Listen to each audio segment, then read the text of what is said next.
Okay, what's up, everybody? Good morning. Welcome to a Saturday edition of Morning Scone presented by Barack, the Baton Rouge Orthopedic Clinic, Parish Construction and Roofing, need an orthopedist. Go to Barack, need a roof. Call Parish. Unique physique, unique aesthetics and wellness, restored motions, restoredmotions.com. Bocock Brothers, premium scars. Use the code MAT15, MAT15, MAT15, 15% off your order. Okay, what's up, everybody?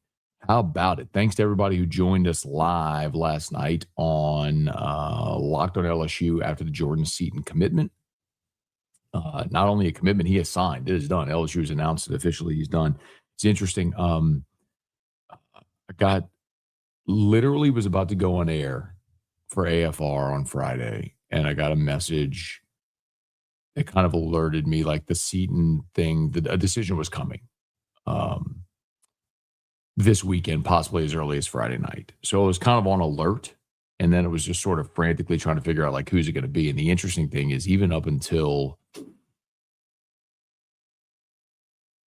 6:37, 7:15, even right up until that, I don't think the LSU staff knew it was going to be Seaton until he called and told them. So I think the way it kind of started breaking is he called the other staffs first to say he was picking LSU, and then he called LSU last to tell him he was coming to commit. So, what a get. I mean, what an epic portal haul for Lane Kiffin. I mean, it was already the highest rated class. And I mean, the transfer portal era isn't very old, but this was already the highest rated class ever. And now, I mean, it's just, you add Jordan Seaton, it's just in a different stratosphere of for whatever it's worth. You know, if you look at the 24/7 rankings, I'm using 24/7, not On3, because On3's rankings combine incoming and outgoing. The 24/7 rankings are just the guys you signed. So, like LSU has the number one class with 87.82 points. Ole Miss has the second highest rated class with 63.80.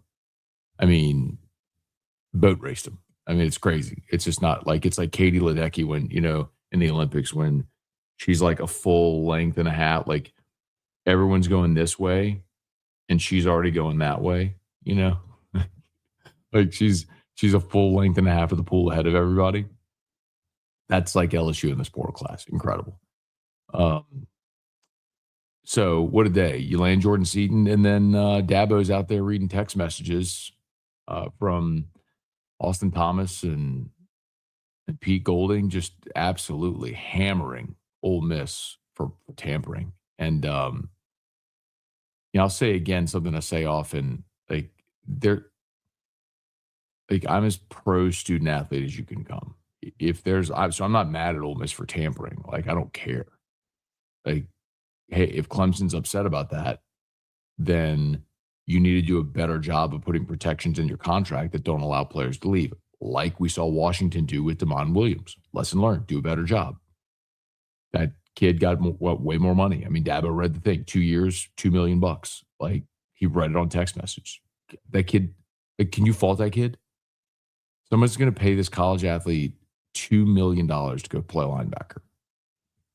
Okay. Like, I'm good. Congratulations. That's amazing. Good for you. I hope that gives you and your family great opportunity for a long time. Whatever. The problem I have is Ole Miss pointing the finger for tampering when they're doing the same thing. That's the problem I have. Because, yes, everyone's doing it, but you don't get to come back now in hindsight and say, oh, but everybody's doing it, because you were the ones pointing the finger.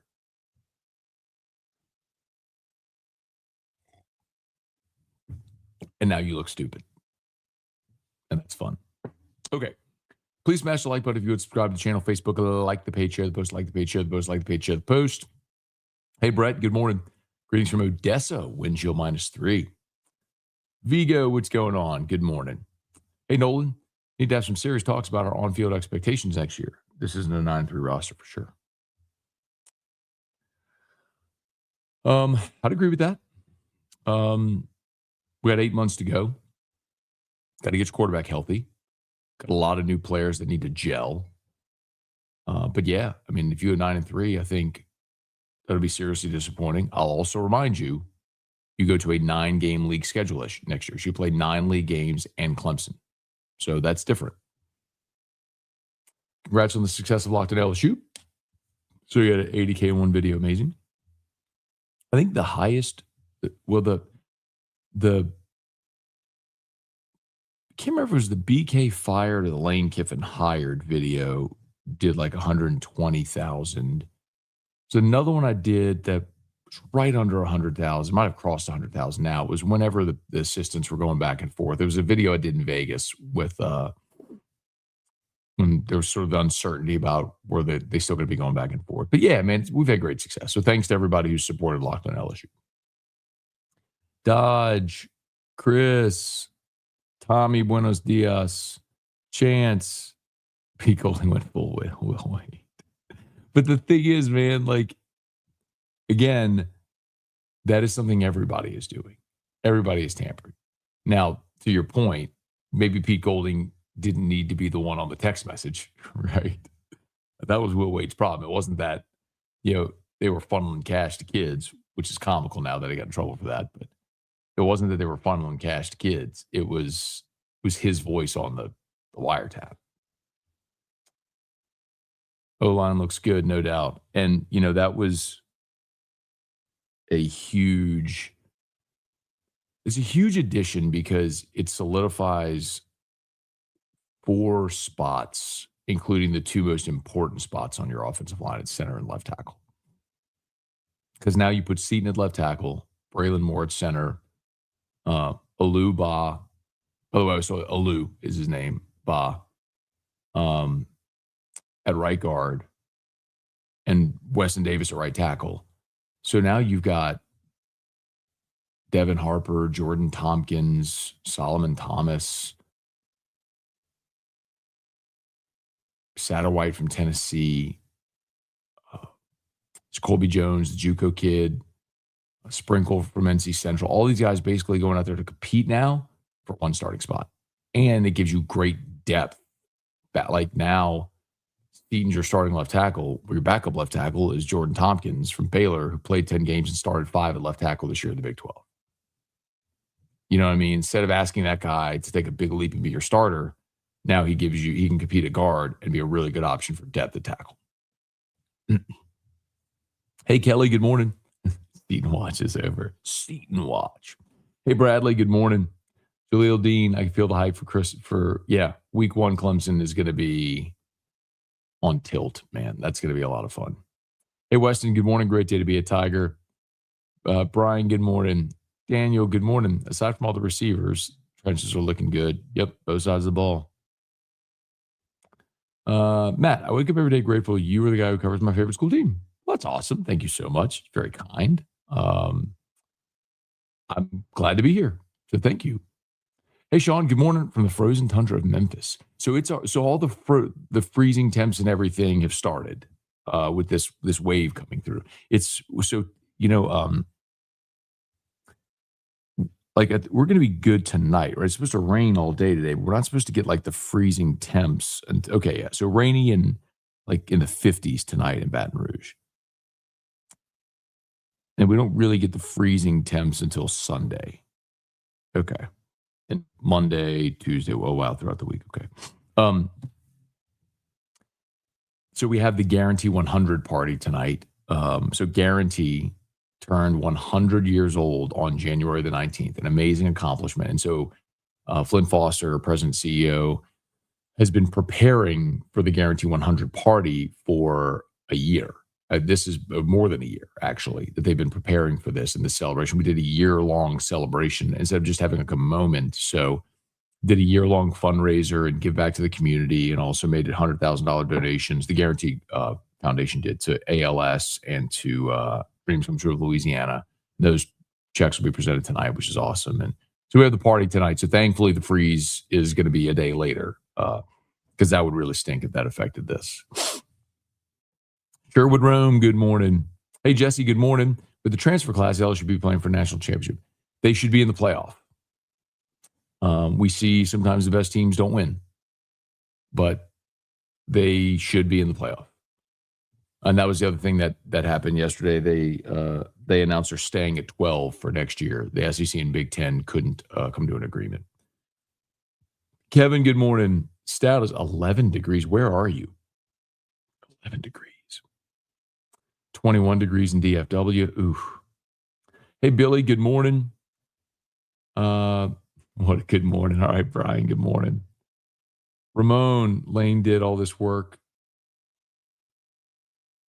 Wait, what politics? What you got to help me out here. What politics? What am I missing? What politics? Hey, Chris, good morning. Where can we get the Paris merch? Well, if you're in Baton Rouge, you can pop by the parish office. We don't sell it, but we have a merch closet, with hats and shirts and sweatshirts and all that stuff, pens, cups, koozies. So if you're in Baton Rouge and you swing by the office on Lavo Lane, Michelle's at the front desk, Christina's the office manager. Like, just say, hey, Scone said I could have a hat. Like, pop in, they'll give you a hat. Would love to have people repping our stuff. So thank you for that. It is an insane roster. Bubba, Todd, Tiger Diver. Do you think anything will come of the allegation against Austin Thomas and Pete Golding? No, I don't, because the NCAA has proven time and again that they're not going to investigate tampering, and they really don't have teeth to anything that they're doing. I think more than anything, this is just a real massive embarrassment for that program. And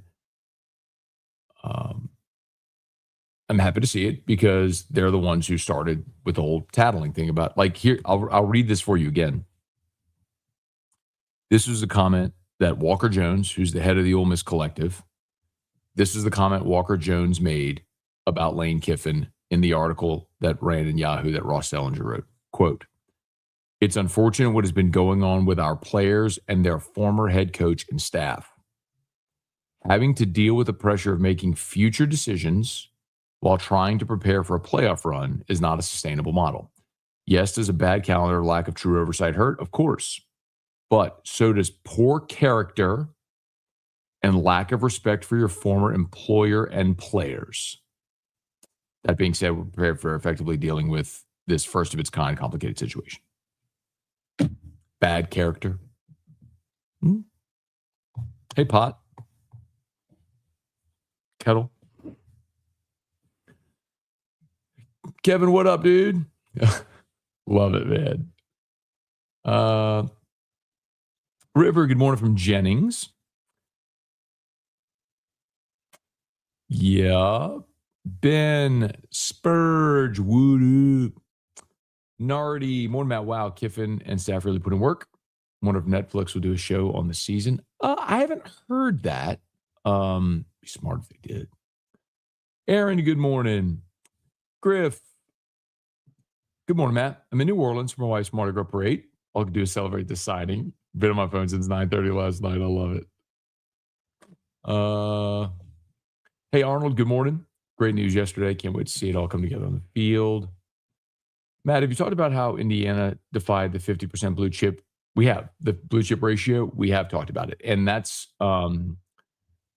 it's a point that I made to Bud Elliott several years ago when transfers were becoming more and more prolific, and they didn't have an appropriate way in that model yet to deal with transfers. And the point I've made over and again is, like, look at a guy like AJ Halsey for LSU. Halsey was a 3-star coming out of high school. Well, as a transfer, he's obviously a much better player. But you look at losing Deshaun Womack and Sage Ryan, you lost 2 5-stars. Like gaining AJ Halsey and Mansour Delane. No, Mansour Delane was a 4-star. Gaining AJ Halsey and Bernard Gooden went against you in the blue chip ratio. That doesn't make any sense. Fernando Mendoza at Indiana. So Fernando Mendoza, who wins the Heisman, was a 2-star out of high school. So he didn't help them in the blue chip ratio. They have to do a better job accounting for portal transfers not relating to their high school ranking. Seems like the staff's done a good job getting guys multiple years. That has been, yes, and thank you for the locked on success. That's obviously been a key component of their strategy. They didn't want the 1-year players. With very few exceptions, almost that whole class has multiple years of eligibility remaining. NC or bust. Arnold almost stepped into it with Clemson. Let's see. Why didn't you guys celebrate when I joined LSU in 1991? Hoping you guys get some time to relax. Last few months have been like drinking water from a fire hose with LSU. It has. Since that Sunday when Brian Kelly was fired,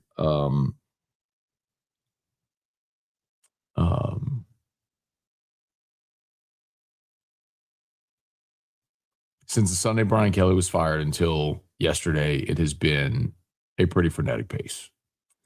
Unlike any that I can remember in my 20 years covering LSU. And I don't know if it's going to slow down. I would assume it will. Like, what does Kiffin do now? I mean, probably a little bit of downtime until spring football. But it feels like he's never disengaged, right? Like, he's always on social media. He's never just away. So, anyway. 7-3 Distilling. What up, Q? Good to see you here, man. Y'all check out 7-3 Distilling. They have distillery tours, great spirits, rum, vodka, whiskey.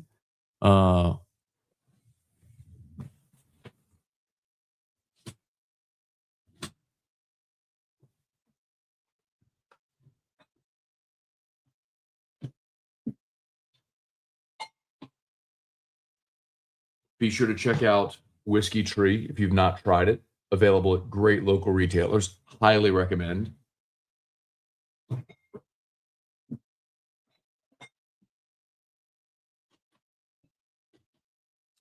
I'll tell you, I think 7-3 is probably, and they have the Bywater bourbon too. I'll tell you, and y'all know I say this often, I wouldn't lie to you. I wouldn't risk my credibility talking about whiskey. I think 7-3 is the first Louisiana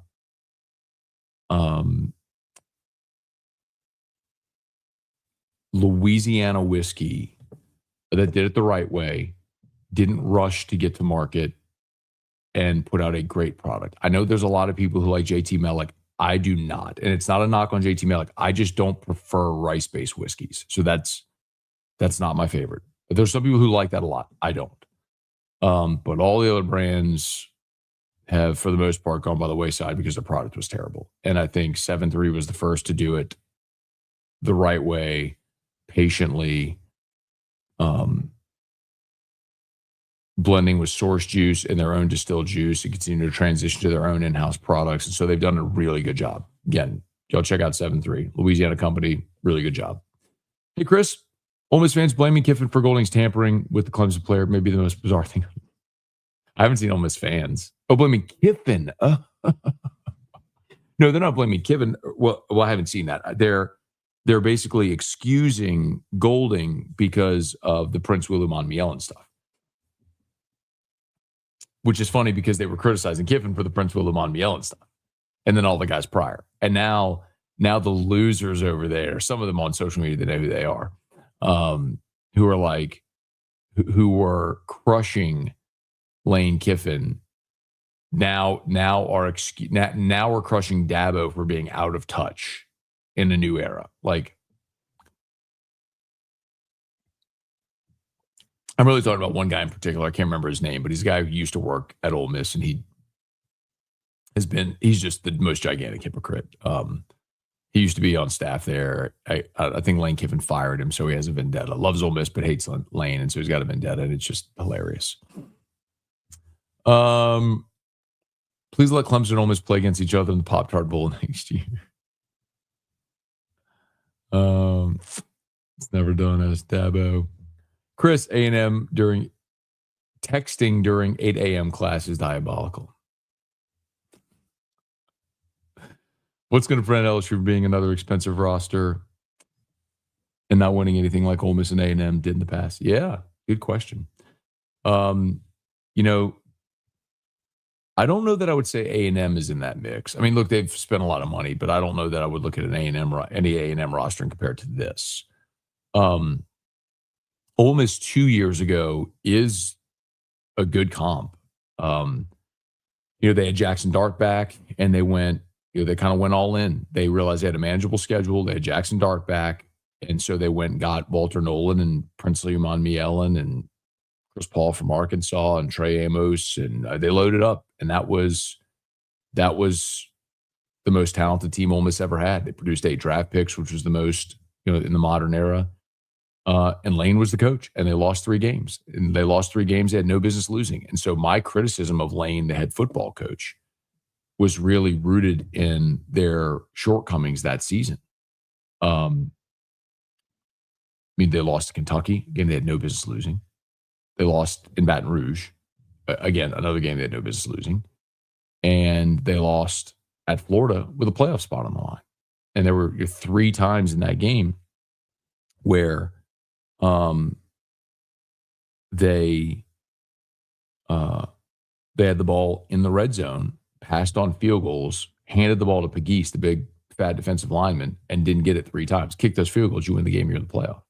So that's been my criticism of Lane, the head coach. And I think that still has to be proven. Now, this past season, leading Ole Miss to the college football playoff with that team, I think showed tremendous growth as a head coach for Lane. And again, as the sample size grows, you should consider new information. I give you the analogy all the time about dating. It's like you start dating someone and because you have an opinion of them, you think they're pretty, you get along with it, whatever. And the more you date, the more information you get, and then you can make a more informed decision if you're going to keep dating or if you're not going to be compatible. Same in this situation. I think Lane deserved a tremendous amount of criticism for 2024. They blew it. They had a huge, best roster in the history of the program. They lost 3 games. And it was on him. This year, though, he did an incredible job with a lesser roster at Ole Miss. So, hopefully, for LSU's sake, he's learned, and now with a loaded gun, they're ready to roll this year. Hey, Jeffrey, good morning. Tried Evermore for the first time. It's great. Also, Seaton doesn't need spring ball, correct? I don't think Seaton needs spring ball. I will say that I did ask yesterday. Again, so if you're just joining 1,000 people watching live, thank you so much. So I did ask yesterday. So about 3 o'clock yesterday, literally I was just about to go on air on AFR, and I got a text kind of alerting me that Seaton was probably nearing a decision, that it was going to come this weekend, could even be Friday night. I was like, okay, but LSU really didn't know at that point if it was going to be them. It felt like it was going to be LSU or Oregon.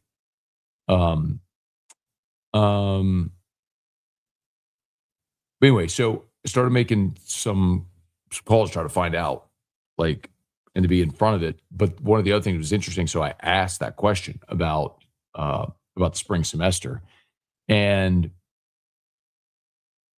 was kind of told, when you have a line, because they've missed the date to enroll for the spring semester. Like Seaton has missed the date to enroll for the spring. But my point is, I don't care if he's there for spring. Stay enrolled at Colorado for the spring semester and transfer to LSU in June and start going through June workouts and then fall camp. I don't need Seaton in spring. Just be ready. Just be healthy and ready to go for Clemson. But someone told me, when there's great alignment, you can move mountains.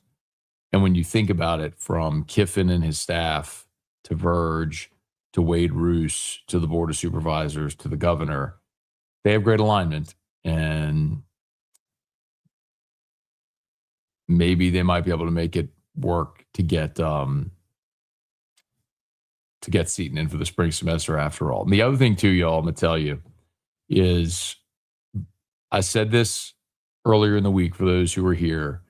The governor deserves an assist. I've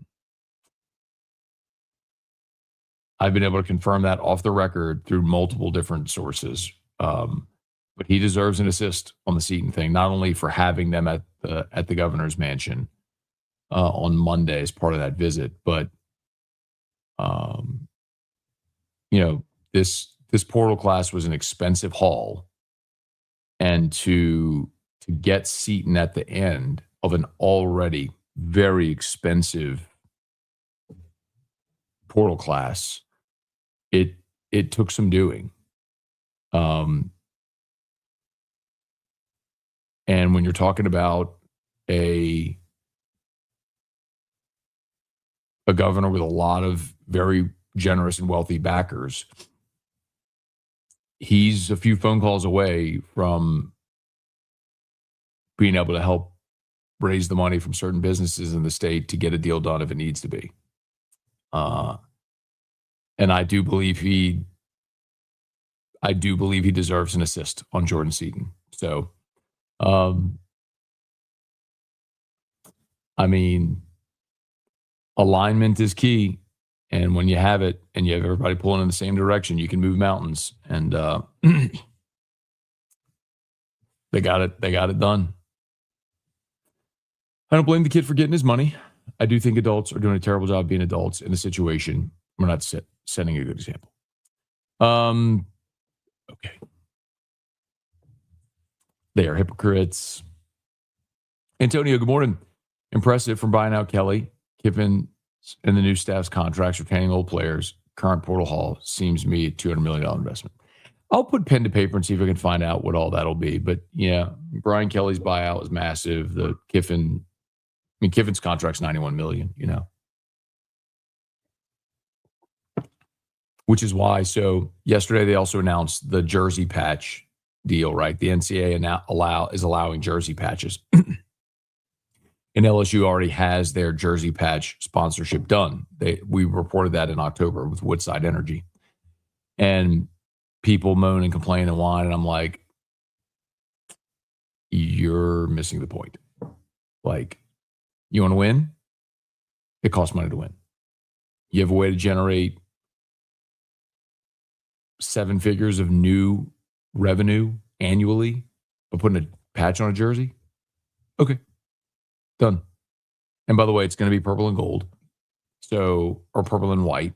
So it's not going to be this oddball looking weird thing. I think some people look at it the wrong way. I think you should be thanking those businesses for their support. Why would you break the news before the kid got his chance to announce? There are a few people who texted that last night or tweeted it.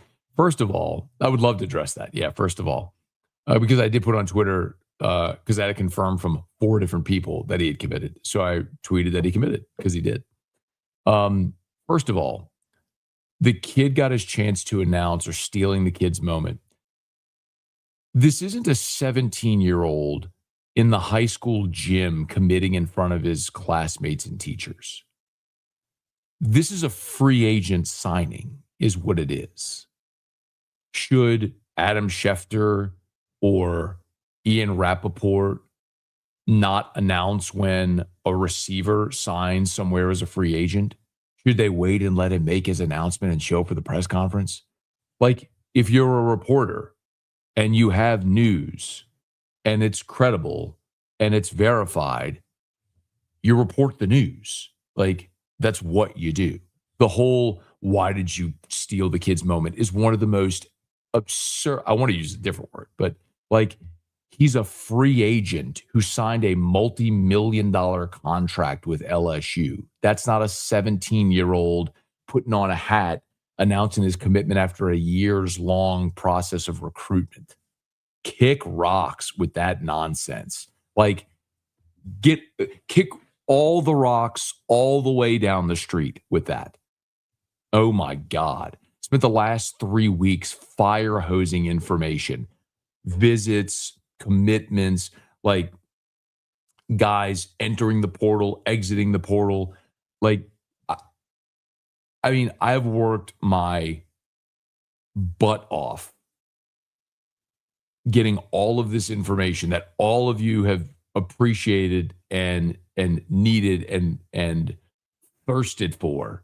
And I'm gonna have some dork like that. Why'd you ruin the kid's moment? Ruin the kid. Yeah. I'm so sorry I told you a guy signed a 7-figure contract with LSU before he could announce it on his Instagram.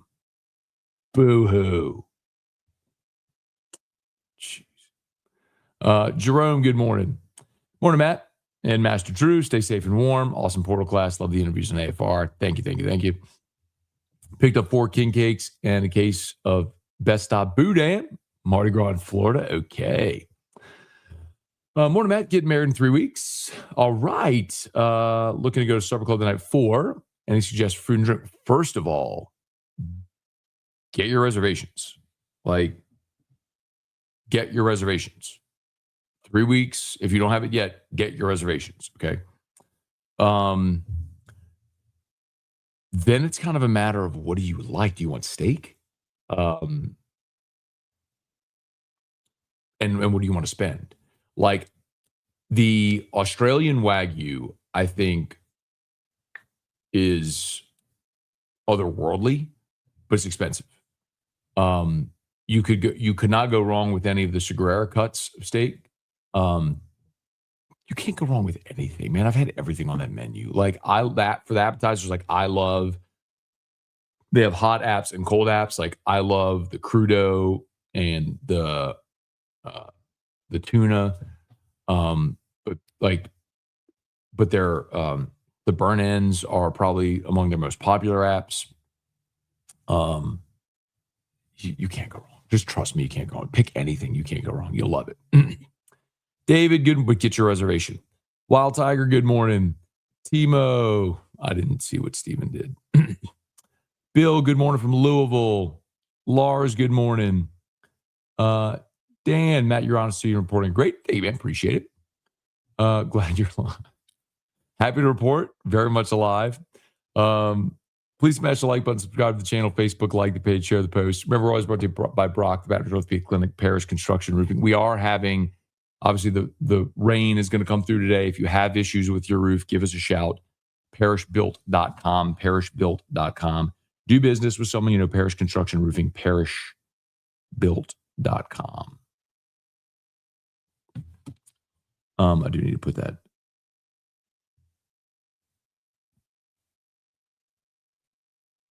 I do need to put that in the chat.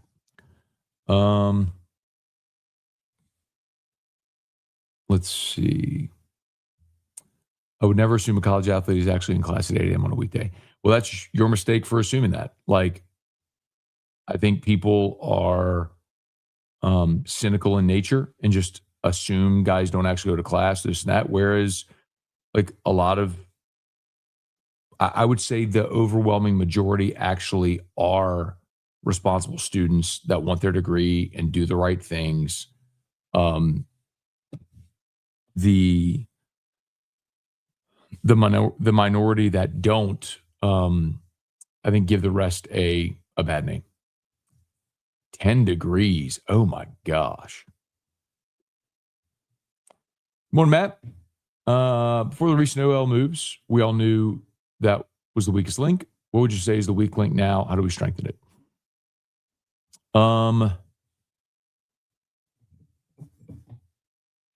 Maybe interior defensive line. And I don't even know if I would say that's the weak link. I would just say maybe that's where you have a lot to prove. Like, you bring in Mekhi Blockton and Stephylan Green from Auburn and Clemson, respectively, and those are big dudes who have played a lot of football, but maybe haven't been like all-conference, all-America caliber players. You bring back Don McKinley, who's had a really productive 2 seasons. Would love to see him take a giant step this year. Richard Anderson's going to work into that mix as well. As a guy who's probably going to be part of a rotation immediately. But again, you're talking about guys who haven't necessarily been all conference, all American caliber players yet. Not to say they can't be, but that's maybe where there's a question.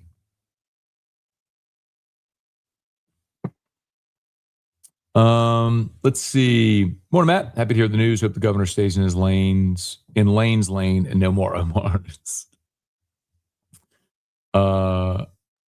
Yeah, the Tiger thing was ridiculous. But I'll say it again, like he deserves an assist. He does. And he did it quietly and was willing to help and did.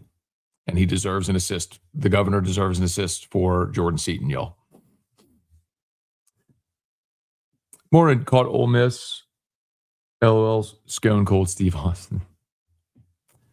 Yeah, Matt, has any team reported any statistics of work ethic of players before now? I don't know. I mean, you'd have to define that a little more, what you mean. What's a statistic of work ethic? Hey, Nick, good morning. What football is now. Also don't believe the NCAA is going to do anything. It'll open the floodgates, every program to be looked at. But then sometimes, look at basketball with Will Wade. I mean, he did what every program was doing. It was just his voice on the wiretap and got caught. So sometimes they do make examples out of people. Good morning. Why does Matt remind me of Coach Baker roaming sidelines? It's the hoodie and the hat. Got to be. Sylvain, Chase Parham claims you implied Lane helped Clemson with the information about the linebacker that left for Ole Miss. Is that true? Chase Parham was a guest on AFR yesterday, and I asked him if I think the way I asked it is if any of that information leaked from Baton Rouge, emanated from Baton Rouge. So I had heard, and basically the same thing Chase responded, which was that nothing that he could confidently report, which is the same thing that I heard. So, but he implied it. So, but again, which is why I asked him the question. Like if it was something he could report, he couldn't, I couldn't. So, it's hearsay. But I understand why the Ole Miss fan base is going to want to believe that Lane Kiffin is at fault. And will want to spread that narrative to deflect blame off of P. Golding and Austin Thomas. Nick, Biff, JP, yeah, please smash the like button. Thank you so much. Morning from Pagosa Springs, Colorado. Celebrated Seaton last night with smoked old fashioned. Listening to Locked On Live. Thank you, Rick. I mean, we had I think we peaked at 3,800 live viewers of Locked On LSU last night on the Seaton commitment. Micah Jones watching an old West Monroe Catholic game.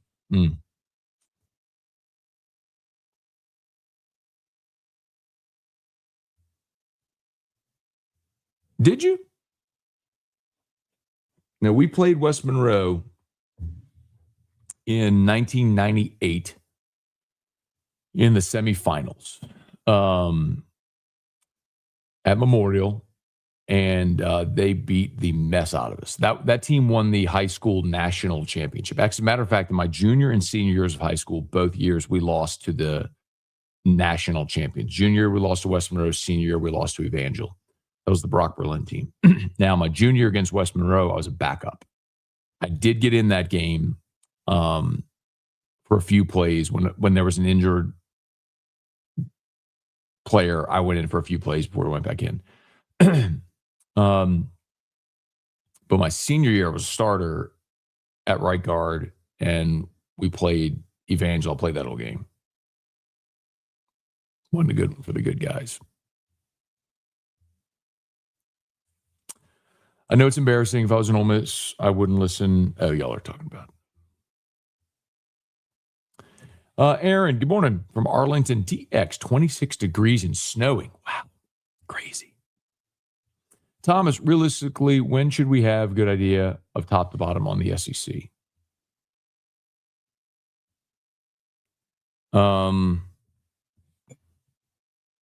What do you mean? Like who do you think the best teams in the SEC are? I mean, I'm sure there will be people who put out rankings like that now, but and it's just like we go to SEC media days and put it. Look, I still have mine here. I kept the sticky note. This was my projected order of finish in the SEC this year in football. LSU, Texas, Georgia, A&M, at A&M, Bama, Mizzou, Ole Miss, Tennessee, South Carolina. See, I was good here. South Carolina, Florida. Oklahoma is the one I missed badly. Auburn, Vandy, I missed badly. Then Kentucky, Arkansas, Mississippi State. So I hit on the bottom of the league.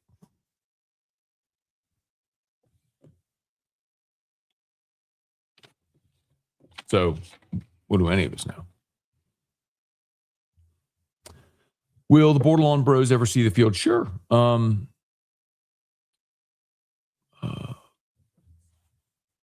You got what? Sorry, the tackle eligible guy.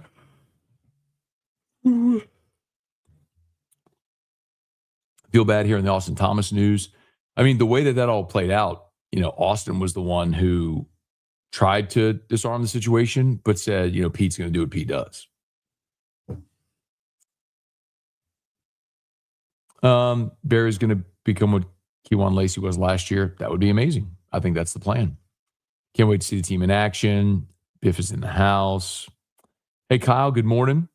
I can totally see Lane stepping in Death Valley saying Avengers Assemble. Brad, good morning. Blessings to everyone. Yep, everyone be safe out there with this weather, man. Keith, good morning. Isn't there another round of transfers coming? No, there's not. So there's no they eliminated the spring portal window this year. So this is the only transfer portal window which is why there was so much emphasis on it. Great interview with Crane and Company. Don, good morning. What are the scouts saying about Seaton as O-line that makes him such a priority for every school?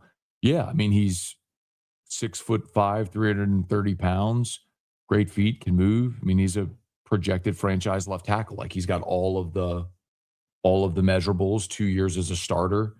His PFF grade is was an 83 this year. I mean, he checks all the boxes. Gulf Coast, thank you for the super chat. Scone, you're the man. Love Crane and Company, Crane and Cone episode. Spit facts off the dome, represented LFG. You got it, man. Thanks so much for being there. Appreciate it. Very kind. Matt,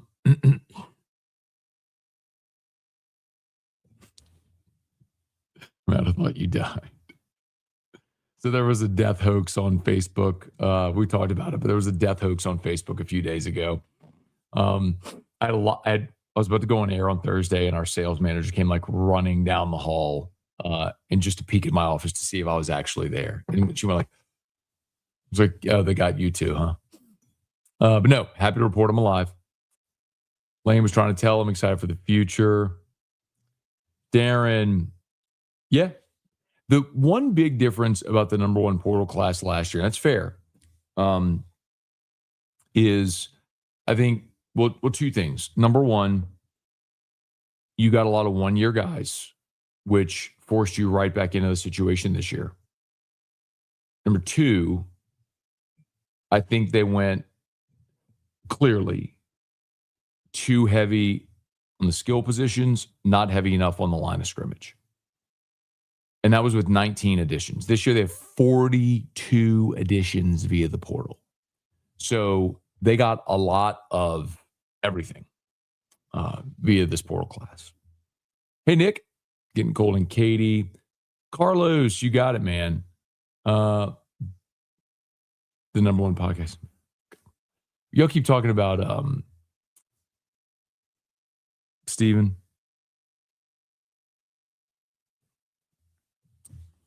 Does your show own the Raising Cane locations? Or does your brother own them? No, he does not. How did Governor Landry help? Yeah, so aside from hosting Lane, Seaton, and Seaton's uncle at the governor's mansion on Monday,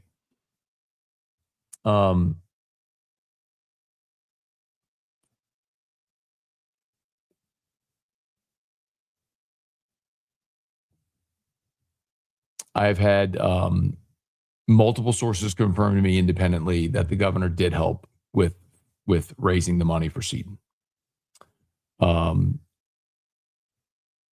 And again, I would highly recommend you check out the episode I did a couple of days ago on Locked On about the money, like how you can afford the roster if it approaches $40 million.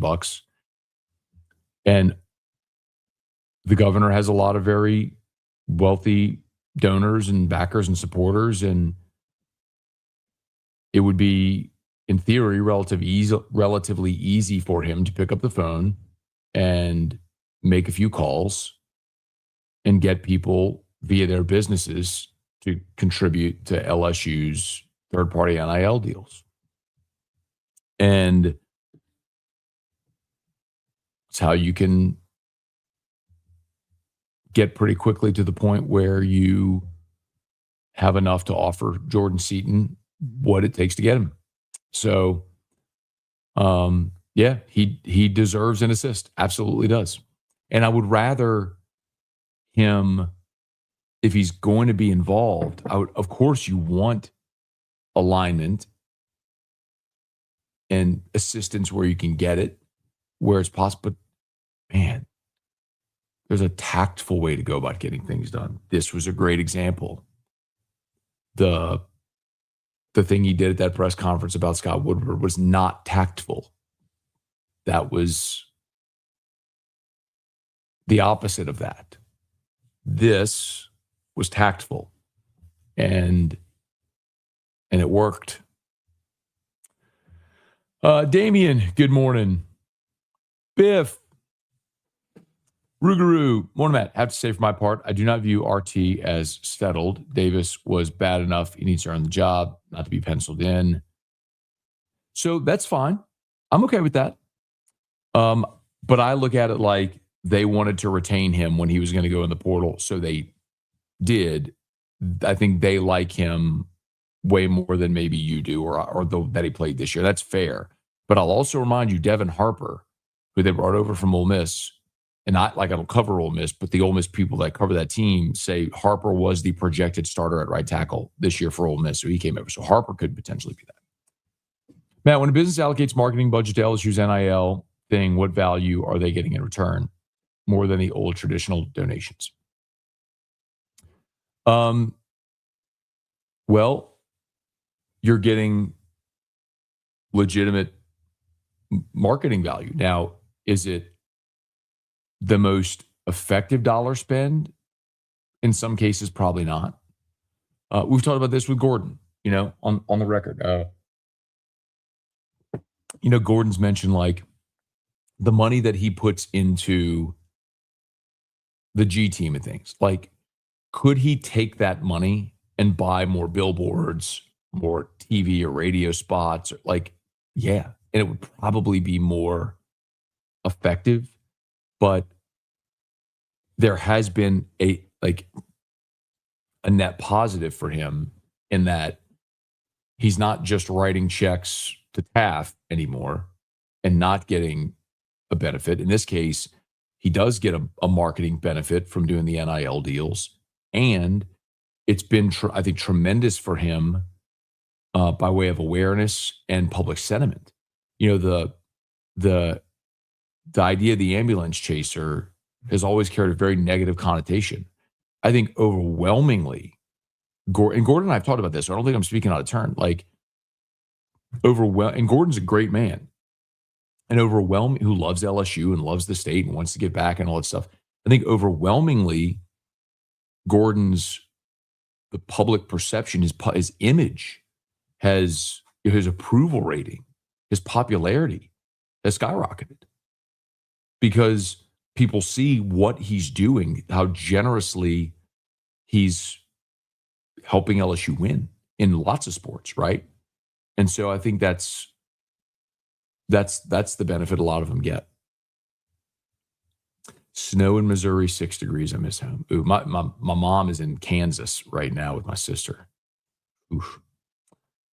Morning from Katie. Nick, FSU fans here. Oh, FSU fan here. Love your content. So I had a mic for me. Tyler's my favorite name. Got it, Nick. Thanks, man. Very cool. Appreciate you for being there. Thanks for watching. Man, -14 in Kansas City. That's where my mom is. She's there. My sister lives in Kansas City, Kansas. Hey, Chris. Good morning.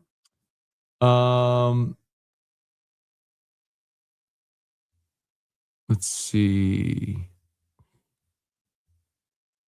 Hey, Danny, if this year's team had confident Oak line, BK is probably still your coach.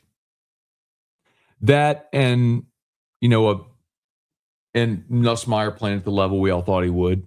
I'll tell you, I'll be interested as we go to and through the combine era, this period, right? Senior Bowl, combine, all that stuff, where Nuss will have his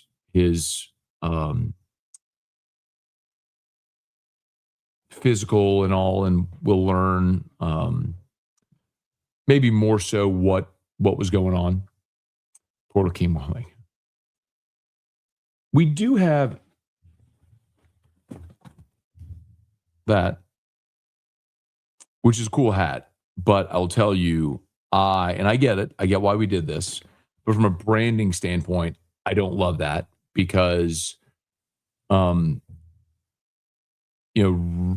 think how you brand,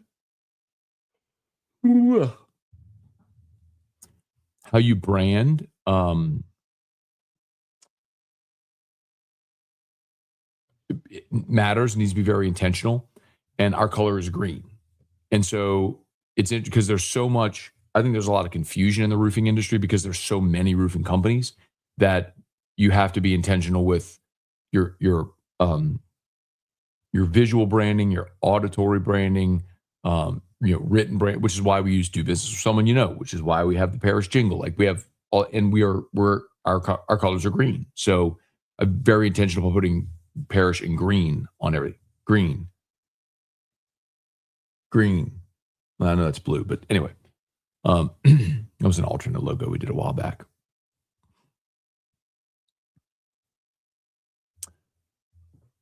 Will T-Bob be at the party? I don't think so. I think Patty wins tonight. Gonna have to drop and get a hat. Come on, do it. If Ole Miss gets popped, LSU's about to get hammered. Let's see. Ole Miss acting like Democrats blaming others for what they are doing. Okay.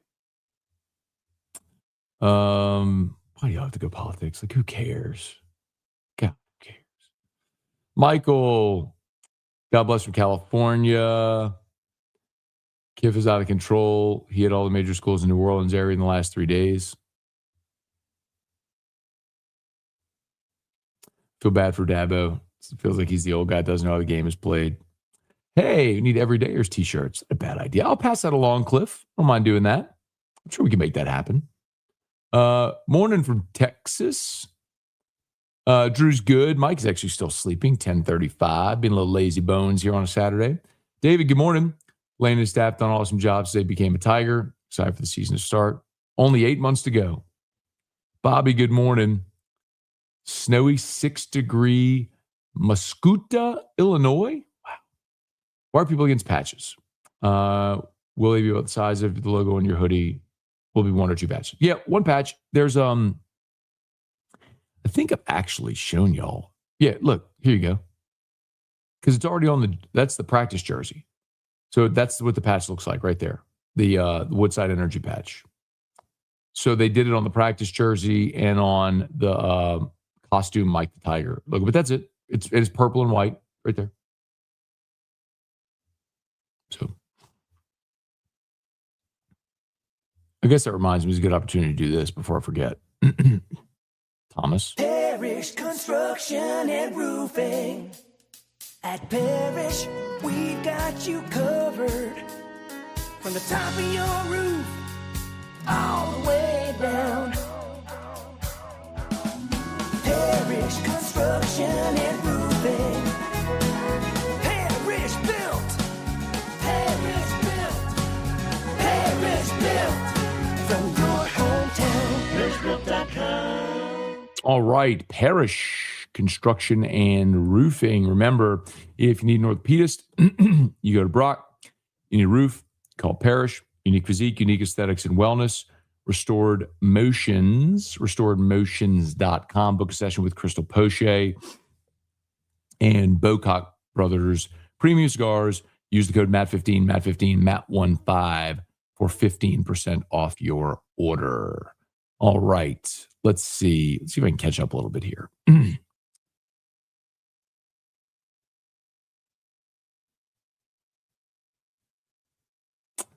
Let's see. Agree with replacing McMahon. Jordan said Mo is so lame. Surprised. What's Mo? I don't know. I'm just going down the list. I go in the comments and I just go down the list. So did Barstool tamper to lure T-Bob away from whiskey and wine? Colson. No, as a matter of fact, T-Bob reached out to Barstool last year at the Super Bowl. He's told that story. So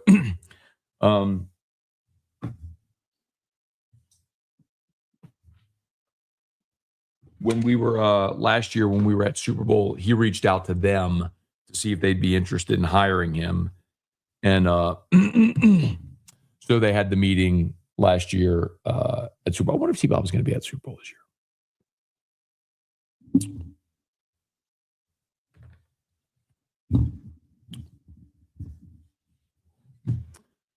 Let's see. Good morning, Matt. I'll need to send thanks to Texas A&M. They woke up the sleeping giant. All we need is basketball coach. I mean, they missed the playoffs this year. I think you're going to get that. Let's see, Matt, you said after the season we'd have a deeper conversation about Nuss's injury. Was there anything else you learned? Not yet. I mean, that's what I would like to know. That's what I would like to know about all the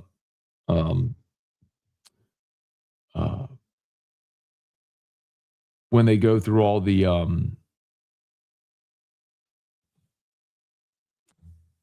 physicals at the combine and everything, and I'll be interested to see what comes of that, if anything, because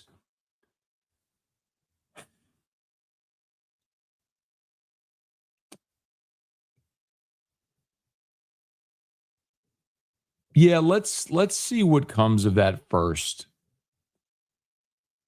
And then I'll tell you, I promise at one point I'll tell you some of what I was told throughout the year.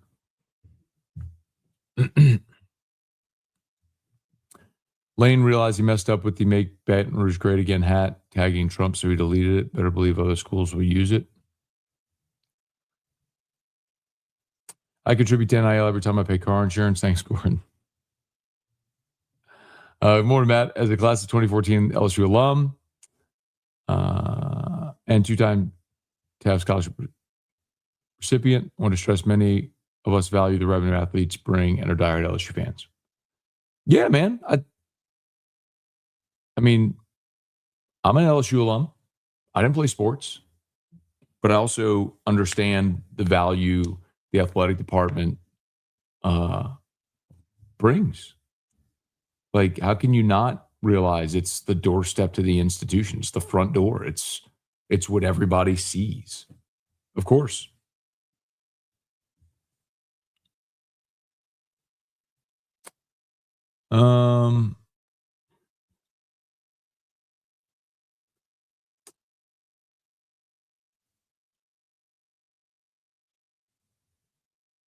Hey, Lee, good morning.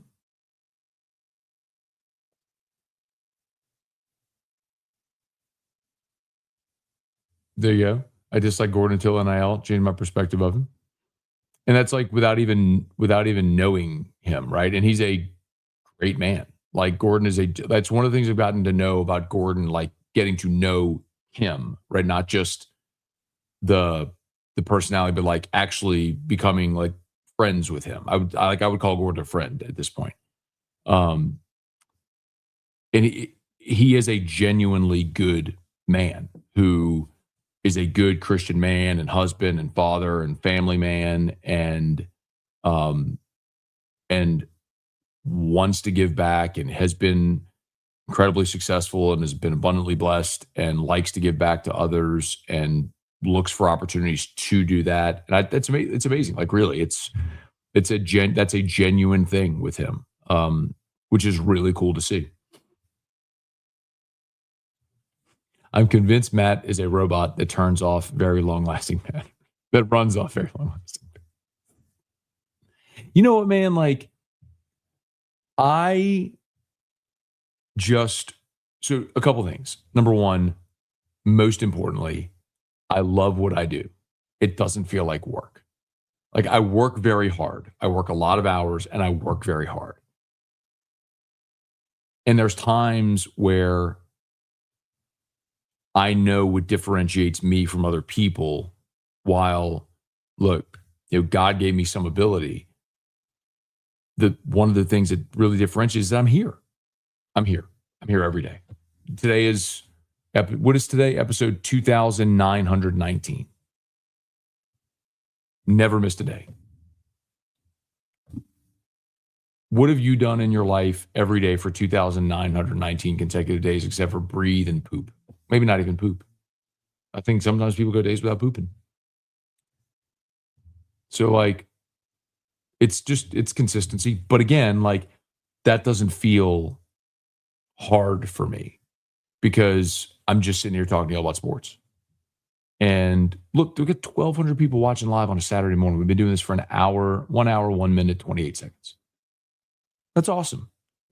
And I fire up Locked On last night and 3,800 people are watching it live. Like, that's awesome. I love doing that. So yeah, it's a lot, but I love doing it. My wife, Erica and Drew are sleeping. What am I going to do? Like, I guess I could read a book, watch TV, or I could do this. I'd rather do this. Morning, Matt. First time getting to watch live in a bit. Thanks for being here, Gunner. Harder to find time when you have a 3-month-old.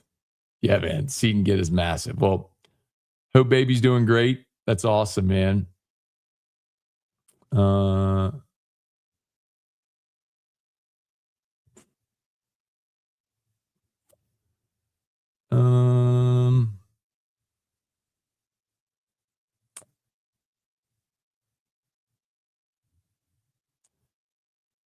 Singer, good morning, Ace Ventura.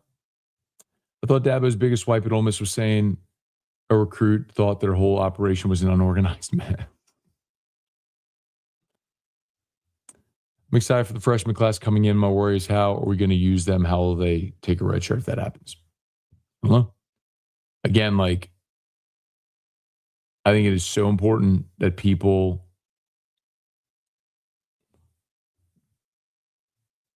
remember you have to, I keep saying this, but reframe the way you think about building a roster.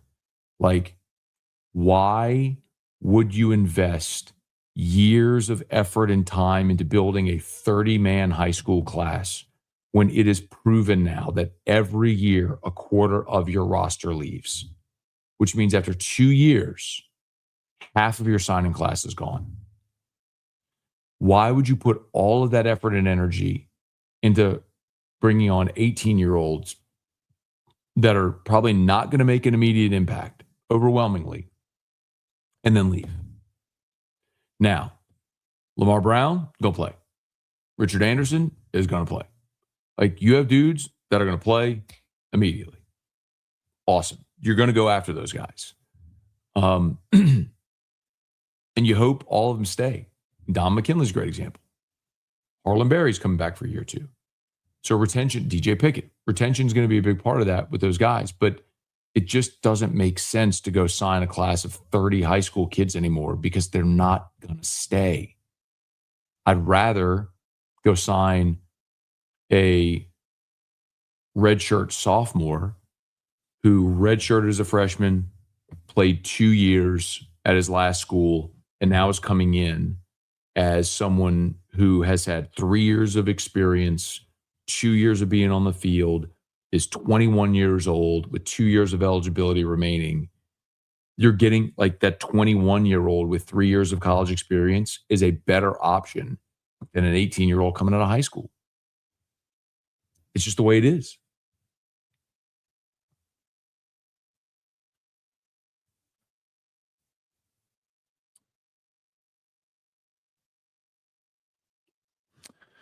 Let's see. Just Caleb. Morning, Matt and fellow Tigers. I don't want to jump the gun. I could see LSU bringing it home year one of the Kiffin era. I mean, make no mistake, like, Lane's not dumb, and he knows the expectations, and that's why they were all in.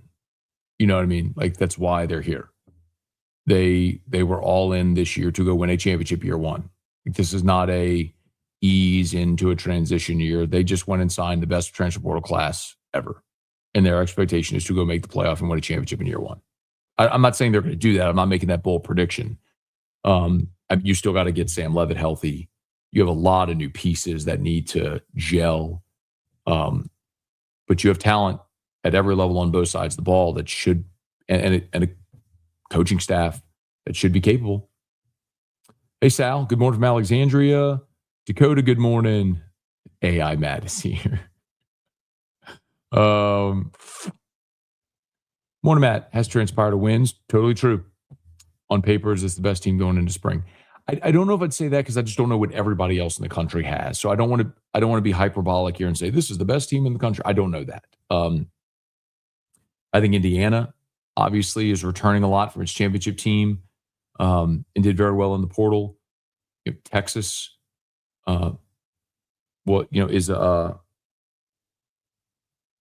is a team that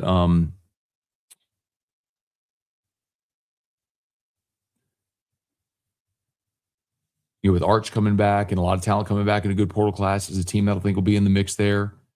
A&M's got Marcel Reed back, and they were a playoff team this year. Teams like Miami and Ole Miss are losing a bunch, but Ole Miss, of course, was in the playoff. They just signed a good portal class as well, and we'll see what happens with Trinidad Chambliss. Like, does he go pro? Does he come back? So, I mean, there's a lot of really good teams out there.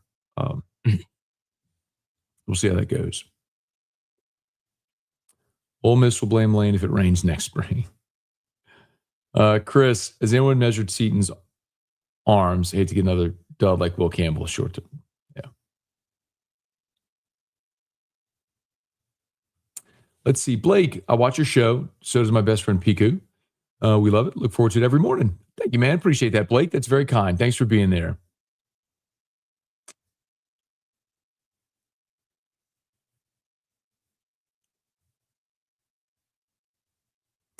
AJ, what's going on? Good morning. Scott, Matt, enjoying the show. What do you see as the weak point on this football team? You know what?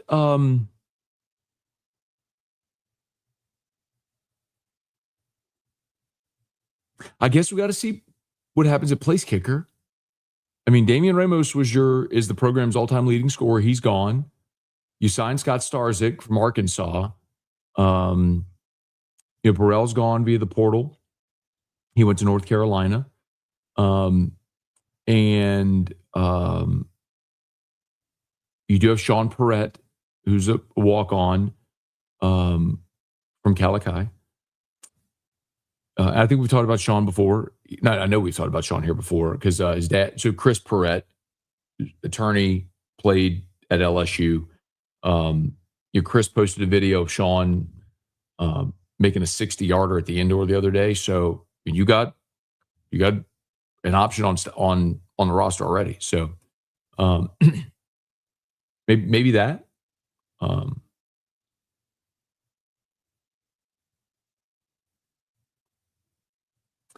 I think someone mentioned earlier, can one of these newcomers push Weston Davis at right tackle, and then who starts at left guard? I think left tackle with Seaton, center with Braylon Moore, right guard with Alu Ba. I think those three spots are set. And you got a lot of options for those other two spots. Probably that. All right, 1,251 watching live. Appreciate y'all. Please smash the like button, subscribe to the channel. Facebook, like the page, share the post. Very glad to have y'all with us.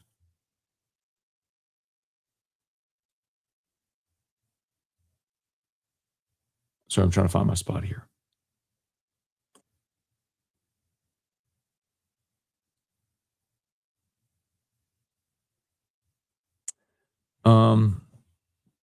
Golly. Here we go. Found myself. Let's see. Verge went through a lot in the aftermath of the Wade investigation. Could you still see a situation we bring him back in this NIL era? Wade? No, I do not think Will Wade's coming back. No. Parrish Jingle's taking residence in my brain. Scone should be on Wake Up Barstool with T-Bob. I don't think they could afford me. Do you know what it would take for me to move my family to Chicago? Like I'm not even joking. They would have to pay me 7 figures annually to move me to Chicago. Like, I'm dead serious. Like, anything short of $1 million annual contract, there's no way I'm moving to Chicago. They haven't offered. I don't think they would, but like literally no shot. I'm convinced Matt is an undercover detective robot that simply does not. I'll run to my phone and try to stop it. Morning. Oh, man. God dog it.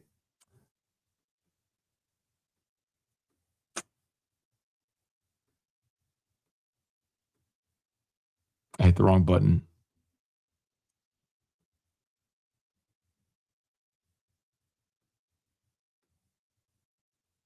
Oh, here we go. Okay, found it. All right. Devin, are you mad at T-Bob? Not at all. I love T-Bob. I'm so excited for him, man. When he told me he was going to Barstool, like, I think he was a little like, I worked very hard on putting together a contract extension, a new contract offer for T-Bob. I worked very, very hard to put together a deal that I thought would be really good for him. And he left. I'm fired up for him. He took a great opportunity, and I hope it's a springboard for him to do even better things. Morning, Scone. Have more depth on the O-line is super important. Mike D'Attilio once told me the O-line is the most injured position on the field. Love the hall. Let's see. Doug, Ole Miss changing the name to hypocrisy. Yes. Has anyone compared the horrible contract that Woodford, as the governor said, gave to Kelly and Lane's current contract? Is there anything that makes it better?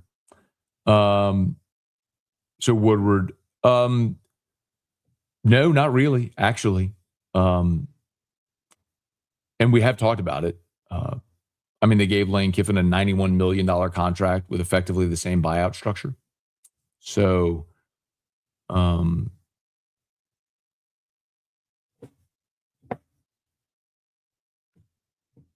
listen, that told you at the time what that was, right?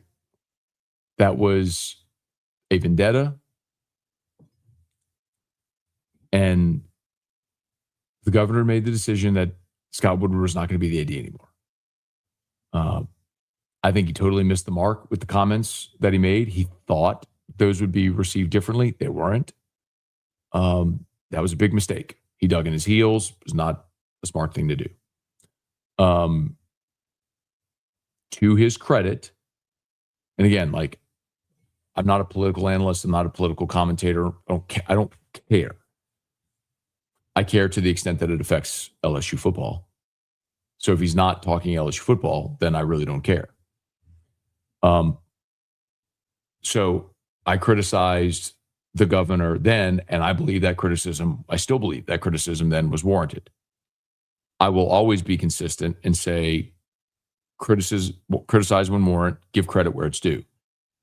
And he deserves credit because I do believe he played a role in getting Lane Kiffin. And he did play a role in landing Jordan Seaton. So, and he did so tactfully.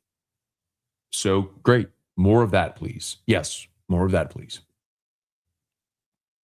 David, out of 42 signees, how many have more than 1 year of college eligibility left? Let me look through that number. David, off the top of my head, I don't know the answer to that. But I will go through it.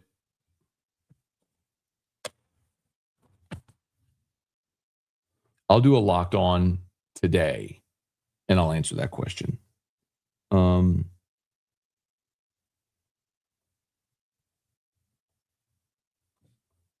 Eligibility remaining. Okay. I'll do a portal class because they're done with the portal. So I'll do a portal class overview of that on an episode today. Dabo went Mike Gundy on all. Your expansion of CFP, are you eliminating conference championship games? Yes, 100%. Conference championship games are worthless. There is, for 100 years, we crowned champions without a conference championship game. You don't need it. The conference championship game is the equivalent of the conference tournament in baseball and basketball, softball. It's irrelevant. You don't need it. You play a regular season, crown your champion based on the regular season. You don't need a conference championship game. It's a money grab, and it's been very successful for the SEC, but it's unnecessary. I do like AFR with Gordon. Yeah, Gordon's great. I mean, he's super transparent and gives us great insight into how collective and money and all that stuff works. Coach again. Told them to Matt. Which home football, baseball games you look forward to going to? I mean, football. This might be the greatest home football schedule of my lifetime. Seriously. Not because you're playing a 9 SEC game schedule and Clemson, so you have fewer garbage games, and you get Clemson, Bama, Texas, all at home. Yes, please. Which one am I missing? Clemson, Bama, Texas.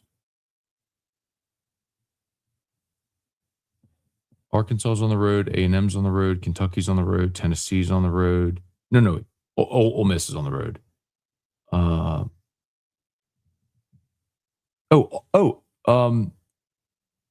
Mississippi State. And then is Auburn here? No, Auburn's on the road. Who am I?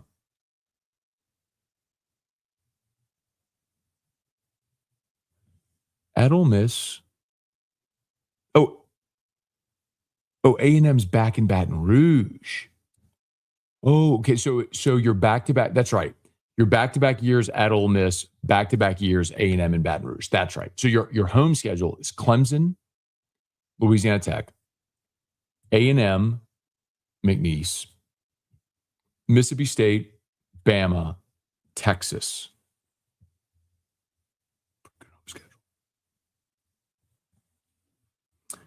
That's a misconception. Places like Oregon, New Mexico are more plaintiff-friendly. Louisiana, lower cost for insurance. Matt, curious your thoughts on Anderson's. That's our go-to spot to eat before games.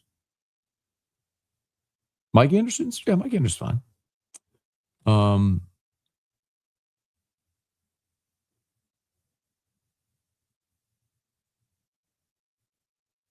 Trying to decide if I want to say something I want to say.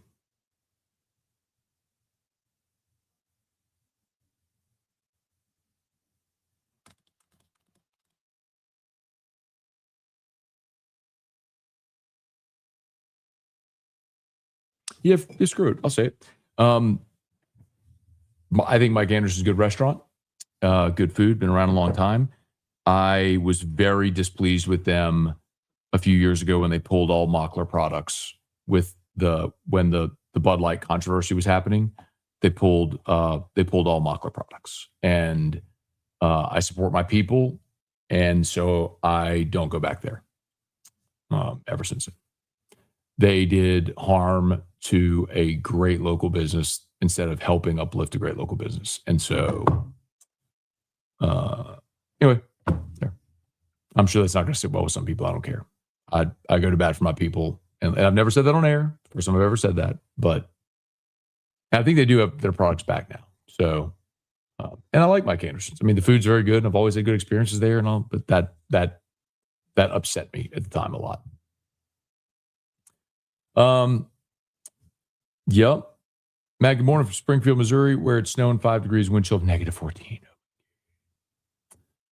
Let's see. Amazing job Lane and staff have done not only in the transfer portal, retaining and recruiting. This team is most definitely a playoff team, hopefully on the national title. They're going for it. Dabo didn't say it, but he should have. All these coaches who never report these incidents of portal recruiting are a big part of the problem. You also have to have evidence. Jordan, people say Louisiana spends most of it's the 38th. Let's see. Morning. Two kinds of coaches, part of the problem, part of the solution. Dabo. One from Southern California. Your audience should be 3 million plus, bro. Well, honestly, Vigo, if you combine everything, like, I mean,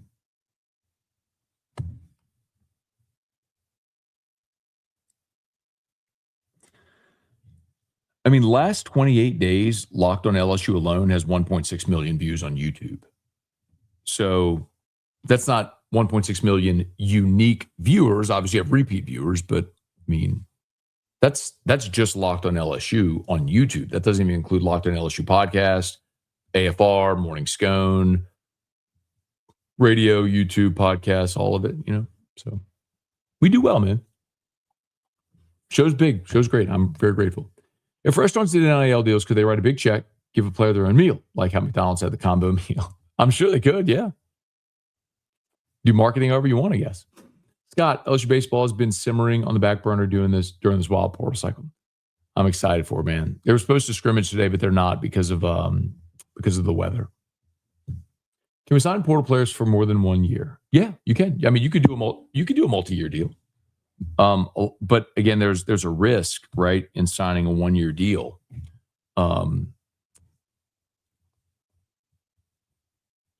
There's a risk in signing a 1-year deal or a multi-year deal because what if it doesn't pan out, right? So, like, there's two ways to look at that. Like, maybe you get someone for 2 years and they play really well the first year, they'd be worth more the second, but you already have them under contract. Or what if they come in and they don't perform as well, but they're already under contract for the next year? So that's a risky way. Same thing like NFL teams have to do. Hey, Margaret. Oh, sorry, I did that one. Chris. So in episode 3K, I'll make it to shot. Yeah, we'll do that. Thanks for covering and breaking the Seaton news, Matt. You got it.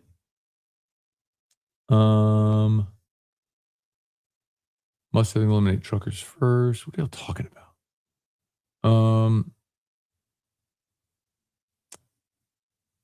Let's see. Matt, you have to admit there's a big difference between LK and BK, pace of business, pace of the boss. There's no doubt that and there's many different ways to go about handling your business, building a roster, different things like that, managing a program. But I'll say definitively, like getting on that plane to go fly and see Levitt on that Friday. I don't think Brian Kelly would have done that. Getting on the plane Tuesday after a 48-hour visit with Seaton and flying to Atlanta Tuesday night to see him. I don't think Kelly would have done that. And they were structured differently. So very different.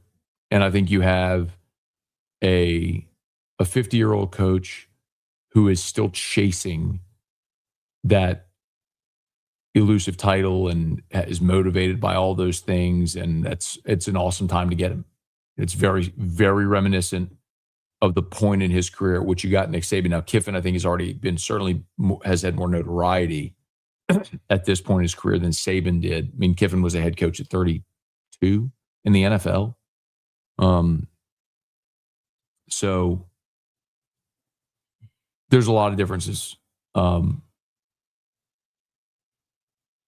we'll see which ones are good and which ones are bad. But yes, I mean, the approach to building a roster is different. I mean, Brian Kelly also wasn't out there signing 40 portal players. But I think this is probably the right way to go about doing it, as opposed to signing 30 high school guys and 15 portal guys. That doesn't matter. Guy Brooks, what's going on? Do we believe Kiffin was texting signed players in school like Pete Golding? Probably. Have you Googled Kurt Signetti? Pops up and say, yeah, he won. 13,000 crowd at PMAC for gymnastics was awesome. Will we see smaller rosters in the future? Yeah, remember, Charlie, they're allowed to go up to 105, but it doesn't mean they have to go to 105. So, like, as of right now, I think we counted LSU, So they signed 42 in the portal. They announced 25 returning, and they've added 16 via high school. So 40, 60, 70, 6, 8, 8. What's that? 80, 76. Is that 83? If my math is right. So they're at 83 right now. And then there's probably some that are returned. Like a good example, we just talked about Sean Perez, kicker. Like Sean's on the roster, but they didn't put a graphic announcing his return. So maybe there's another 10 guys from the walk-ons or whatever that have been retained. So let's say they're low 90s right now. They could probably add 10 more people to the roster. I don't think they will. You know what I mean? Like if you don't need, because remember, that's not free. Like if you have if you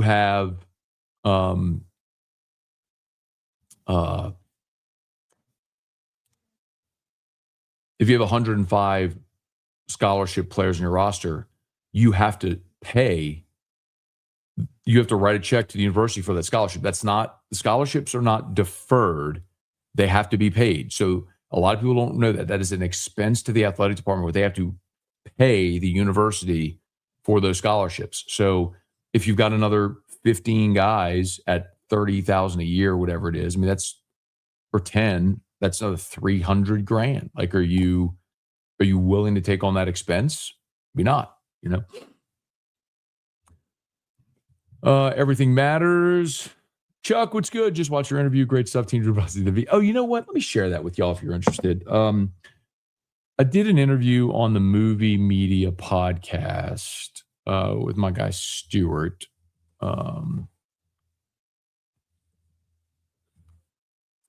And it was interesting because I like doing here it is. I like doing these shows.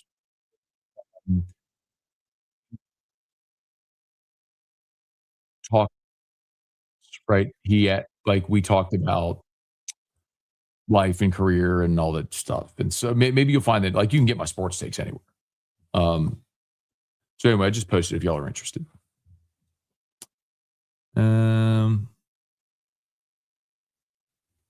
Matt, do you still characterize BK's firing as an overreaction? To some of us felt obvious we were going to continue with a lower ceiling.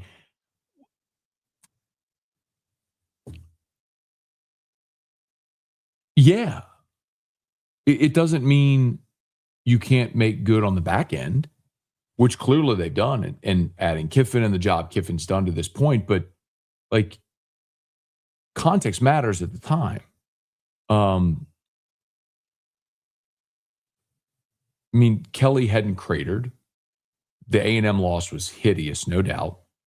You're also dealing with you're losing your starting quarterback to injury. And it was ugly. Maybe he would have never won at the highest level. And I do believe, in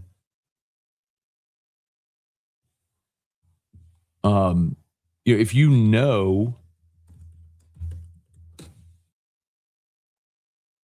you know something isn't going to work,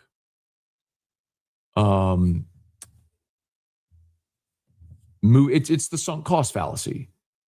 Like,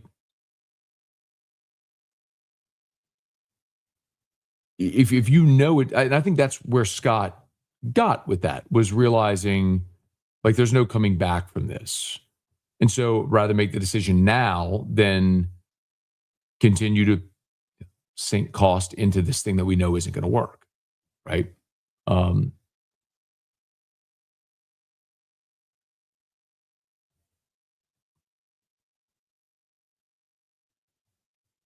think it's just hard, understandably hard for people to have an honest conversation with that based on what you've seen with landing Kiffin and now landing this portal class, because clearly we all feel better about the program today than we did the day they lost to A&M. Like that's an objective. Like I don't think anyone could argue the contrary. But you're asking me to put myself back in that position on that Saturday night, that Sunday when they fired Brian Kelly, and remember what transpired over that next week when everything happened with the governor, and the university president and Woodward and all that stuff. Like, it created a lot of upheaval and a lot of instability at the time. And it was very expensive. They've navigated it and made it through to what we think is going to be a really good point. But it doesn't make, if you're asking me to put myself in that moment, of course, like in that moment, you still feel the same way. I'm very glad it worked out the way it did, but what if they didn't land Kiffin? Like, what if they landed on John Summerall? Would you be, and they didn't have the number one class and it felt like you were in for a rebuild? Would you be asking me that question?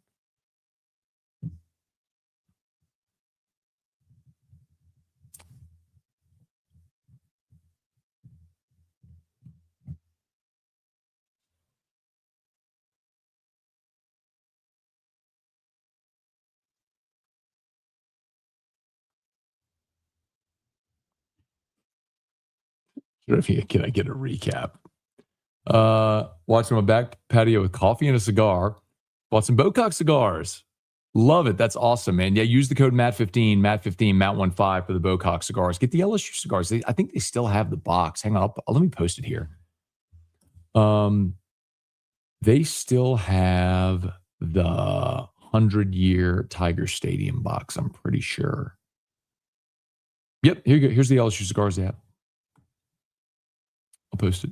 Use the code MAT15, you get 15% off your order.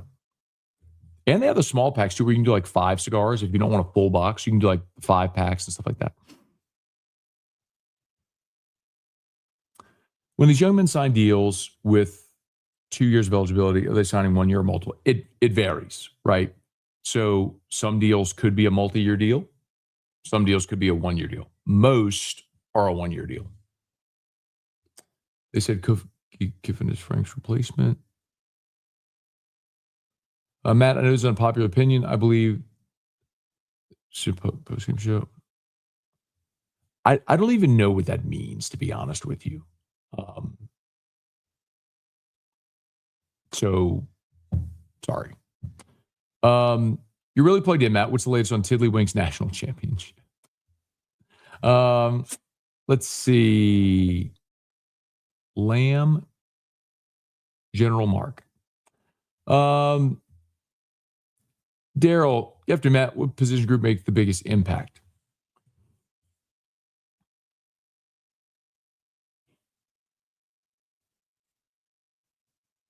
I don't know.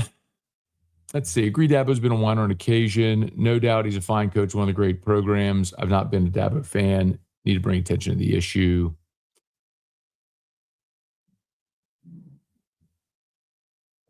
If Kelly doesn't let Denbrock, I believe LSU wouldn't be where it is now, blessing in disguise. Well, or I guess you mean Denbrock leave. I'd say the flip side of it is, or maybe they win a championship this year. Maybe. Maybe not. Maybe. 93. Might be. Will Kiffin do the weekly CJ revision of the season?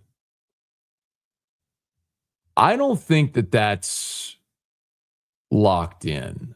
I've certainly heard that he's not eager to do that. And I don't think that's something he loves to do.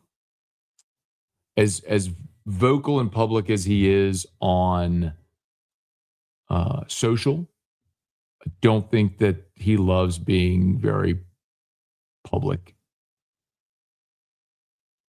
in real life. So we'll see. I don't have that answer yet.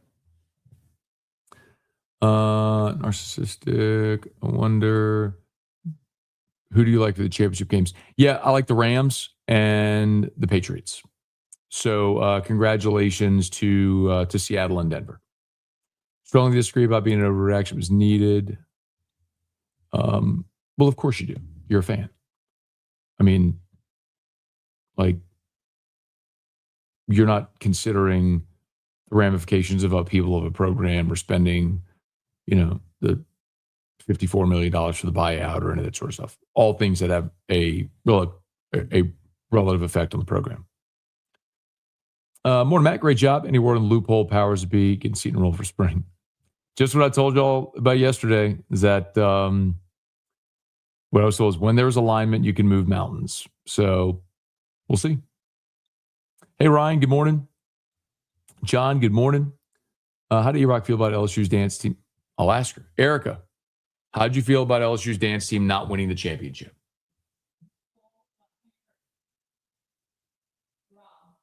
She said robbed.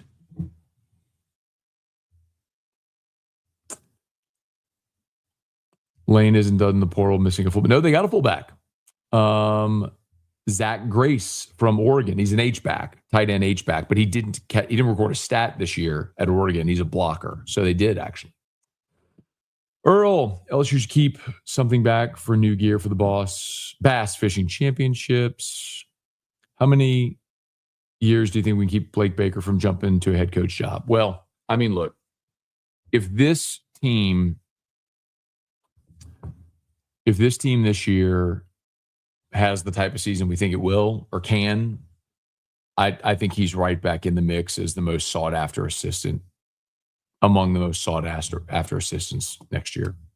I mean, it could be one more year. Said I agree, Rock. The performance was great.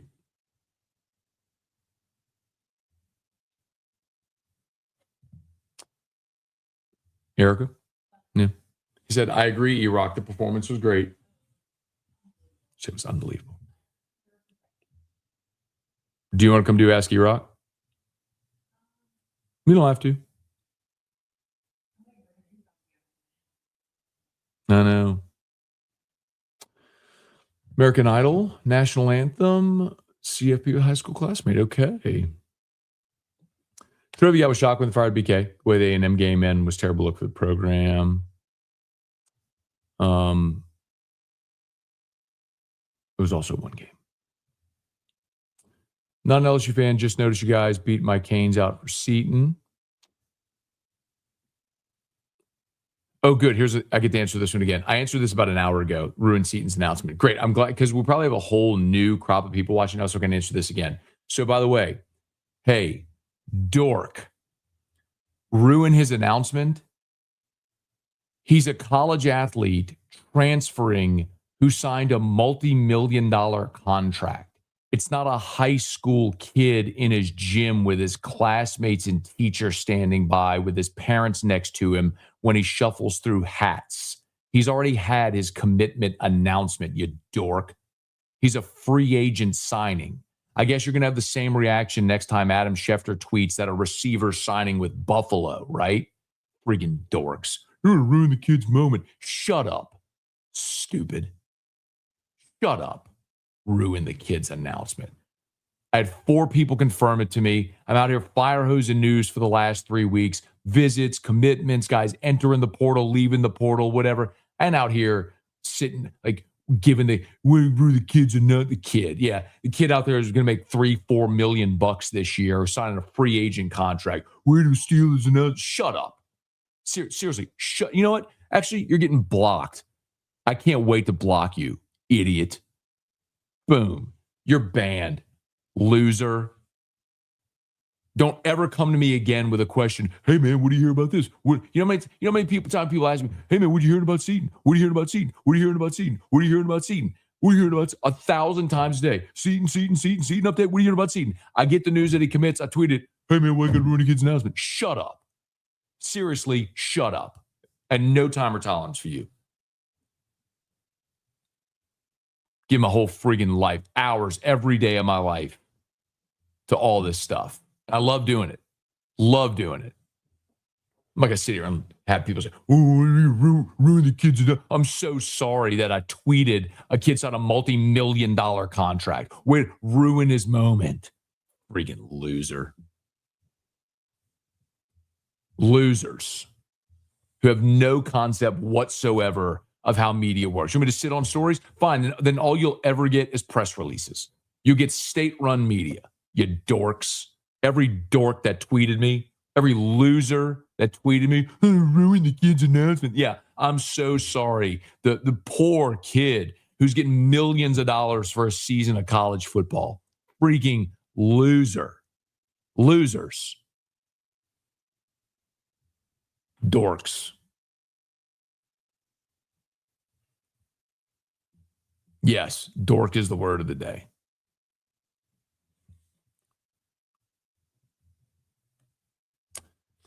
Let's see. Yeah. Let me give it a Raven. Matt changes to whiskey and wine so I can tell what I want to say in the chat. Now I'm so hard. I got a cramp. Matt, thanks for ruining his moment. I was ready to go to bed. That's so good.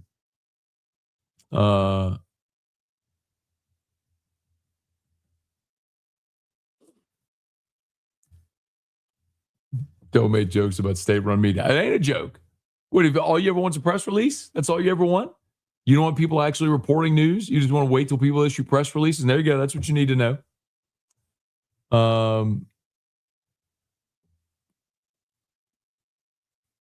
Yeah, like, come on. This is nobody had any problem with any go look at my Twitter over the last 3 weeks and look at how many things that I report, and nobody had a problem. And then all of a sudden on that one, there's 10 people, and look, it's probably just 10 people. I mean, it ain't like it's a lot. But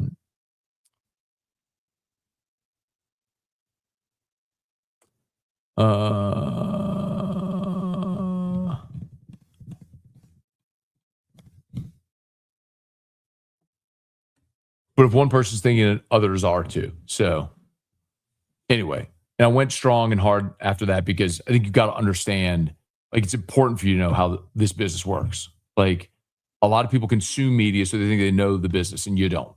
And so that's why I do my best when I can to help or educate and things like that happen. So you ask me a million times a day, Seaton, and I give you the answer. Oh, by the way, Lane Kiffin a minute before tweeted the friggin' tiger emoji with 15 exclamations. What do you think it was? It was Seaton. Of course it was Seaton. Thanks, Matt. You're greatly appreciated. Do you ever sleep? Yeah, slept good last night too. Matt, you're a national treasure. Bunch of dorks. Matt, some of these people need to stop eating crayons. Yes. Notice that, huh, Jason? It's for me to know and you not to know.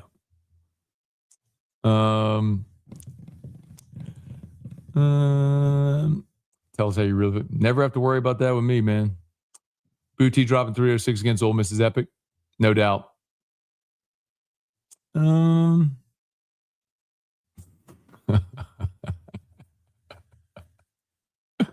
That's good. Let's see. Matt Curious. Gators that had interest in Kiffin. Did him and the AD didn't see eye to eye when he was available before taking the job. Glad he went to LSU. I mean, I reported all that stuff back then, man. He picked LSU over Florida. I think if LSU never came into play, he would have gone to Florida. I think his original interest in Florida was real, sincere, and I do believe he signed an MOU with Florida. I mean, this is all stuff I've said a million times. He signed an MOU with Florida. I think the people that cover Florida only found out about that a week to 10 days after, which is why I kept saying over and over,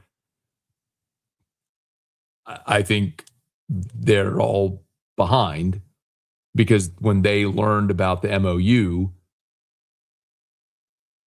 Layla Kiffin had visited. LSU was like, he had already made the decision, LSU over Florida, and they were working through those details. So I think it just came down to he picked LSU over Florida. They both would have had him. Anyway. Yeah, this is good. Matt seems to become more interested in breaking news. Yeah, because of LouisianaSports.net. I mean, we're a news website, and I'm the publisher of the website. So it's forced me into that role because we don't have anybody else to do it. I don't like doing it.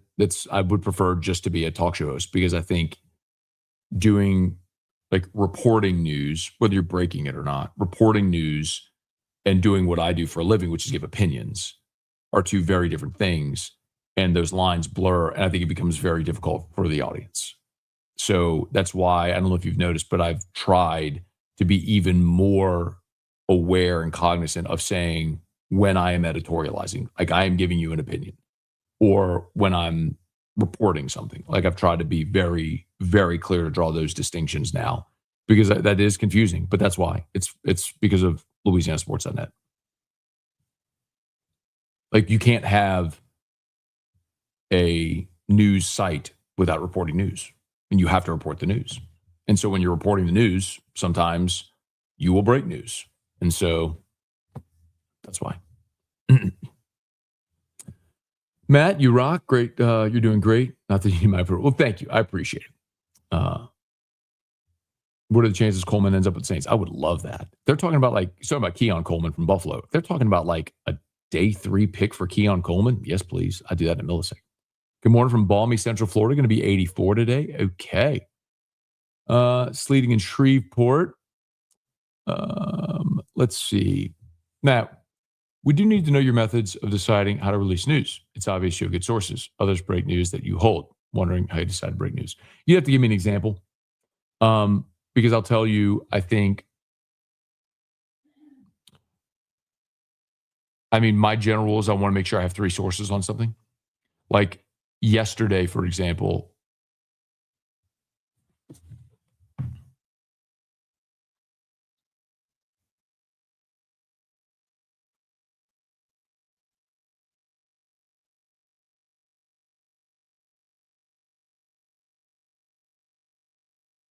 I got a text yesterday at 2:59 yesterday. Seaton deal is coming to a head soon. LSU and Oregon feel optimistic, but don't know for sure. That was at 2:59. So I knew the wheels were in motion, but I didn't immediately put that out there. I wanted to get more context so I could have a more comprehensive report. And so then I get that. And so then I start the process of, okay, well, now I'm reaching out to 4, 5, 6, 7 different people who might have some insight to see if I could start getting things that are parallels, like who are saying the same thing independent of one another that can help me piece together the story. And what was very clear is that Seaton did not let LSU know until right before he made his announcement.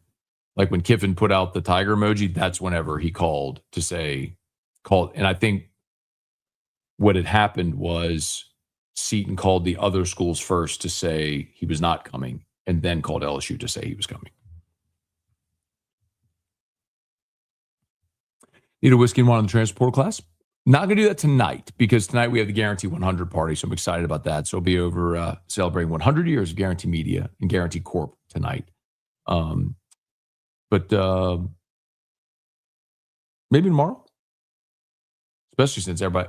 Hey, Eric, are y'all have a school Monday with the freeze? Y'all are? Is Drew? Oh, okay. So maybe we'll do Sunday night with the freeze and everything. That'd be good.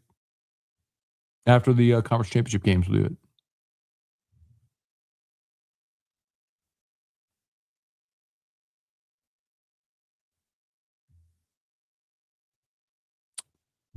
Let's see. Some people are way oversensitive. You're doing excellent work. Appreciate it, man. Yeah, I know. Thank you. I appreciate it. No time for dorks or freaking losers. Keep doing you. Have a blessed day. Thank you, Laura. I appreciate it. Bring the Opelousas boy home. I'm here for it. We waited for 100 years for Seaton. Now people are mad. Dorks. Exactly. Dorks. All Ole Miss fans complaining. Class. Steve, good morning. Class rant. This is true. Too many people want it both ways. Want to know the latest, criticize them, they get it.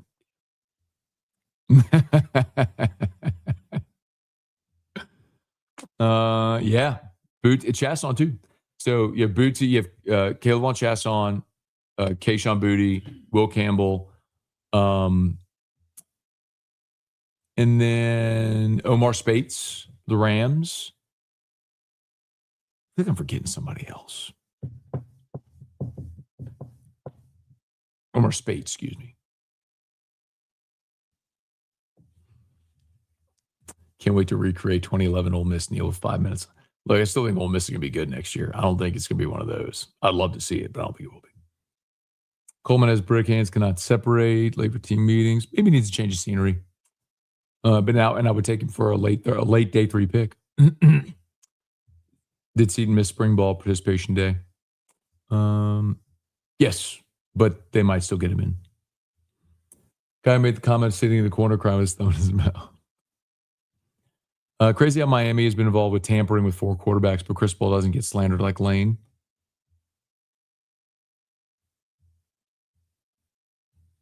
Love the rant. I think your Christine Brennan rant was the best. That one was brutal. That was during COVID.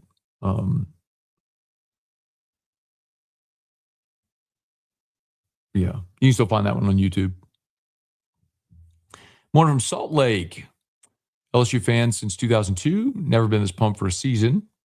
Could have come to the home game. Tell you what, the first game of the Kiffin era at home against Clemson, that is going to be a whole scene. LOL, why you're bothered by these losers. Sometimes it's not necessarily that I'm bothered. Sometimes you just use people to make an example. You make an example out of people to be able to give an opinion or to make a point. That's all that is. What's your least favorite part of sports journalism? Well, I think it's different if you're talking about journalism or like being in the opinion media. Again, there's a line. So like the worst part about my job giving opinions is giving opinions. Which is weird. The worst part about the job is the job, because when you give opinions every single day, no matter what, you're going to make somebody mad. So you just have to not care. And I don't. But that's the worst part. The worst part about the opinion media is giving opinions. The worst part about sports is, and it's an interesting paradigm shift from the news media where you're expected to hold the powerful accountable. Like in news, you're expected to hold politicians and decision makers accountable for their decisions. In sports, fans are fans of coaches and teams and players. And so if you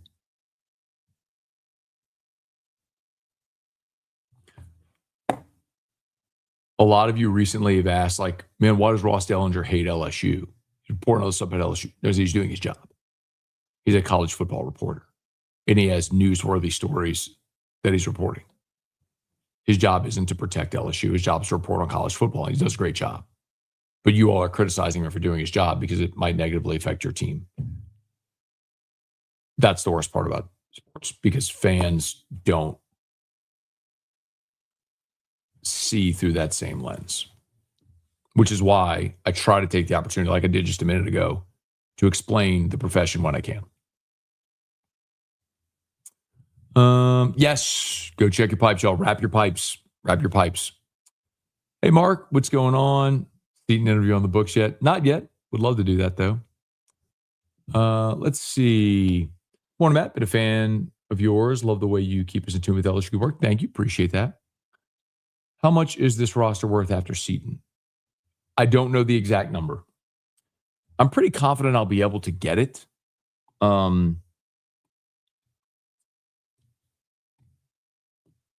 I think it is fair to say this roster investment will be over $30 million. I know last week Matt Bowers created a lot of conversation when he said this will be more than $40 million. And I think that's possible, especially now with Seaton. And the original reports were that the starting price for him was 2.5.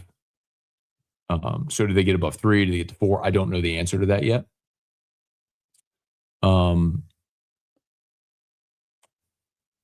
But I do think that's plausible that they could get 2 or over 40. I think that's plausible. I don't know the answer to that, but I'm being very clear. Like, I do not know the answer. And if I do, if I find that number, I'll tell you. Matt, you're dedicated to the cause and you are 100% stand up. Thank you, man. Appreciate that. Appreciate hard work. Glad you're on. Thank you, man. It's very kind, Gerald. Thank you. Cooking with Connor. How's LSU baseball looking? Awesome. Jay's most talented, deepest team, which surprised a lot of people when I say it, but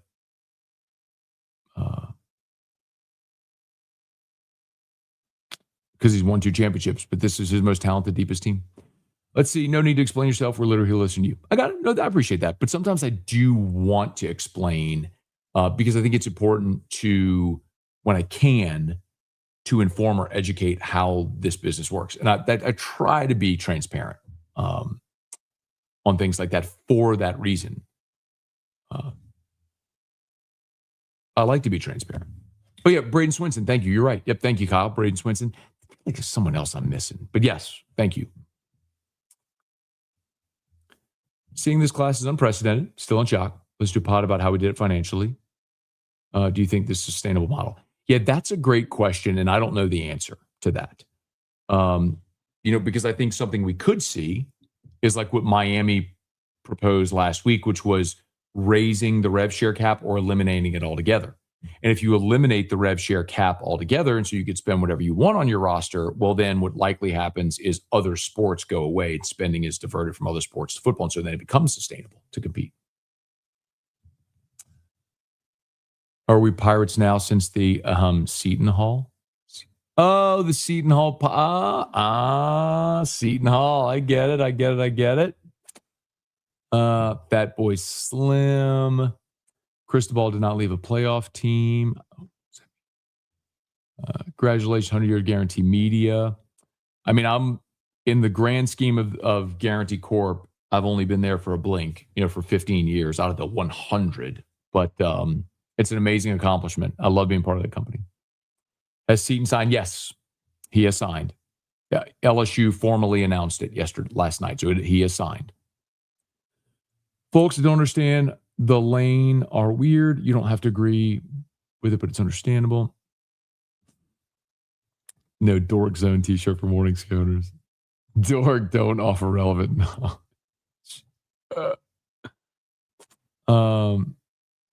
Still can't believe Buffalo fired Sean M. Sean McDermott. Yeah, me too. 8 years, super successful there. They just couldn't get over the hump in the playoffs, In lane I trust. Matt, your tweet made LSU fans night. Haters gonna hate. Thank you. First game may be Earthquake Part 2. Scone will be fire. Coming for Alexandria. Are we done recruiting? Is there someone else? So they're done in the portal. They could still add 2026 high school players if they find a sleeper, someone that they feel is out there that's worthy of adding. Ruin the kids in house. Bro. Hey, Matt, tell them the difference between a real journalist and wannabe journalist. They need to hear it. Matt, good.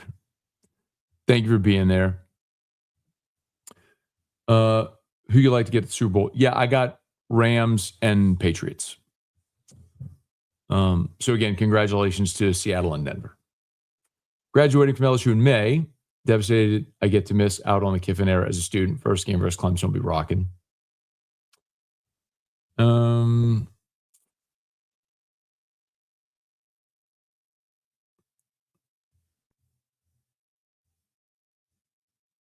Matt, you the man. Gotta love baseball weather. Yeah, they were supposed to scrimmage today, but they canceled it because of the weather. Amazing. This team has to gel. Yes, I agree with that.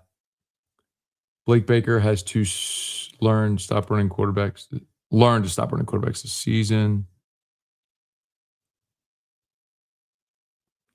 It's our shot to defend the team. Don't rant at me. Rams. Let's see. Governor owes LSU for his BS, so we'll chip away a little what he owes. You're officially on our TV more than any other program. That's awesome. Central Florida via Ascension Bears. Thank you, Dana. Appreciate you for being there. Roster's price. Now, that is a good point. Like, I don't know if you're being a little sarcastic, but it's true. Like, when you look at the economic windfall of winning a national championship, like, the investment is absolutely worth it. The downside is if you don't win, you made an investment and does it really pay off? I think Braden Swinson's still with New England. Let me check.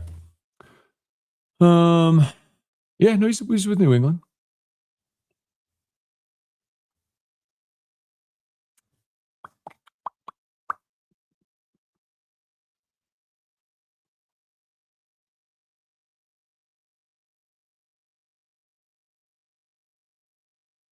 Yeah, he's on the practice squad.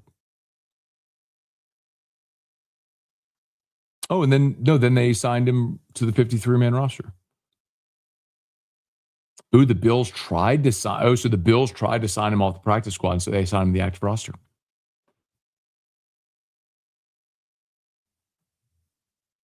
What to say about Kiffin? Get some of these kids, even with admitting we're not the highest offer. Yeah, so for those that missed it, I don't know that that's out there publicly from any of the particulars, but I did report that yesterday that that LSU is not the highest offer. That Seaton had a bigger offer that he passed on. From the shoulders. If BK was one win away from the CFP, his first season lane should be in the CFP.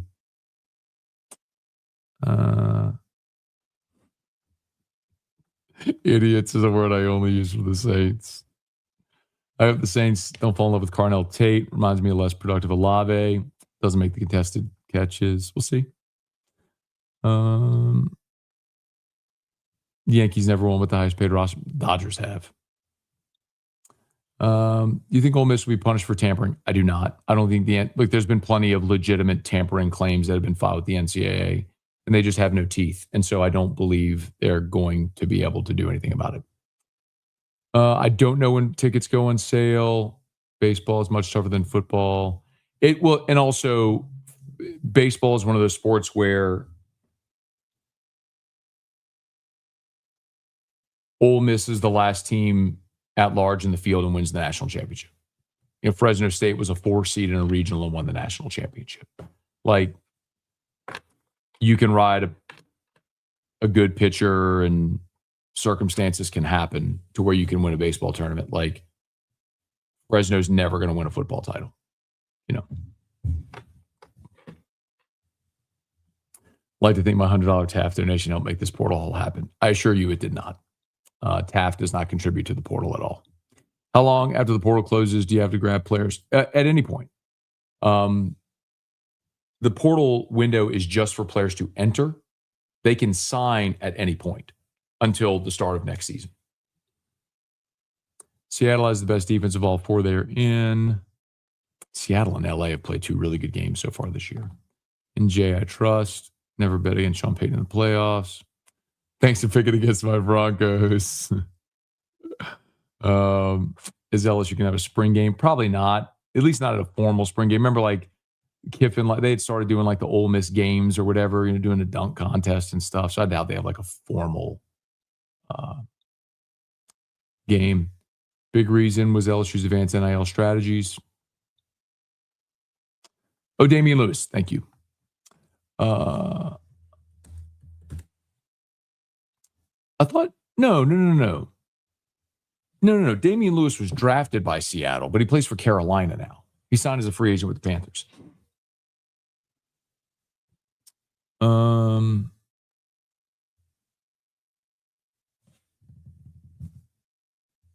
Most LSU players is New England. Appreciate you wanting me to get my supper club reservation early. Got one of the last available spots for my wedding. Glad you made it work, dude. They went from the Ducks to the Angry Birds. If we bring back Will Wade, do we have... they're not going to rehire Will Wade.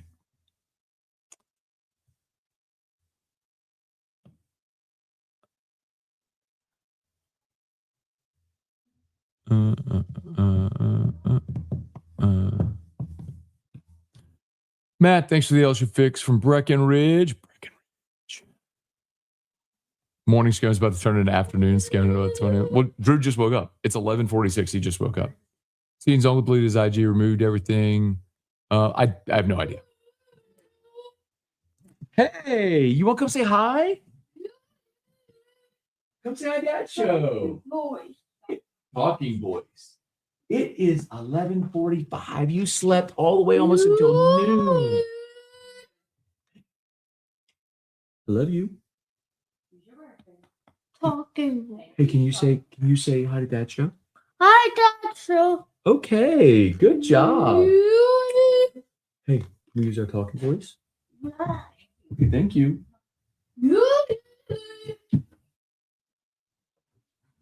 Drew's awake. Matt, the money paid for this year's players is only good for this year. Next year, they'll have to come up with the same amount. I don't know if they'll have to come up with the same amount. I think one of the smart things they did this year, as we talked about, was sign guys with multiple years of eligibility. So I don't think you're going to have to go sign 42 players in the portal next year, right? And then think about like some of the outliers. Like you paid a lot of money for your quarterback. You paid a lot of money for Seaton. You paid 7 figures for Prince William Mielen. You know what I mean? I don't know that you're going to have to do that again next year. Maybe. Need Rev to make it at the Greenwell Springs by Jor. Ooh.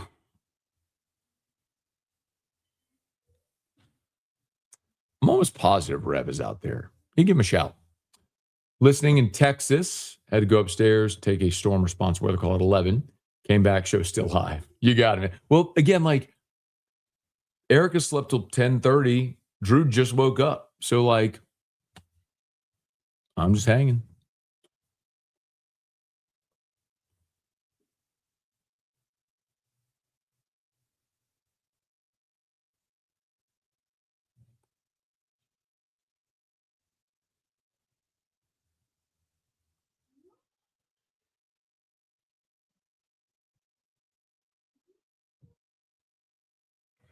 Okay, I got to go.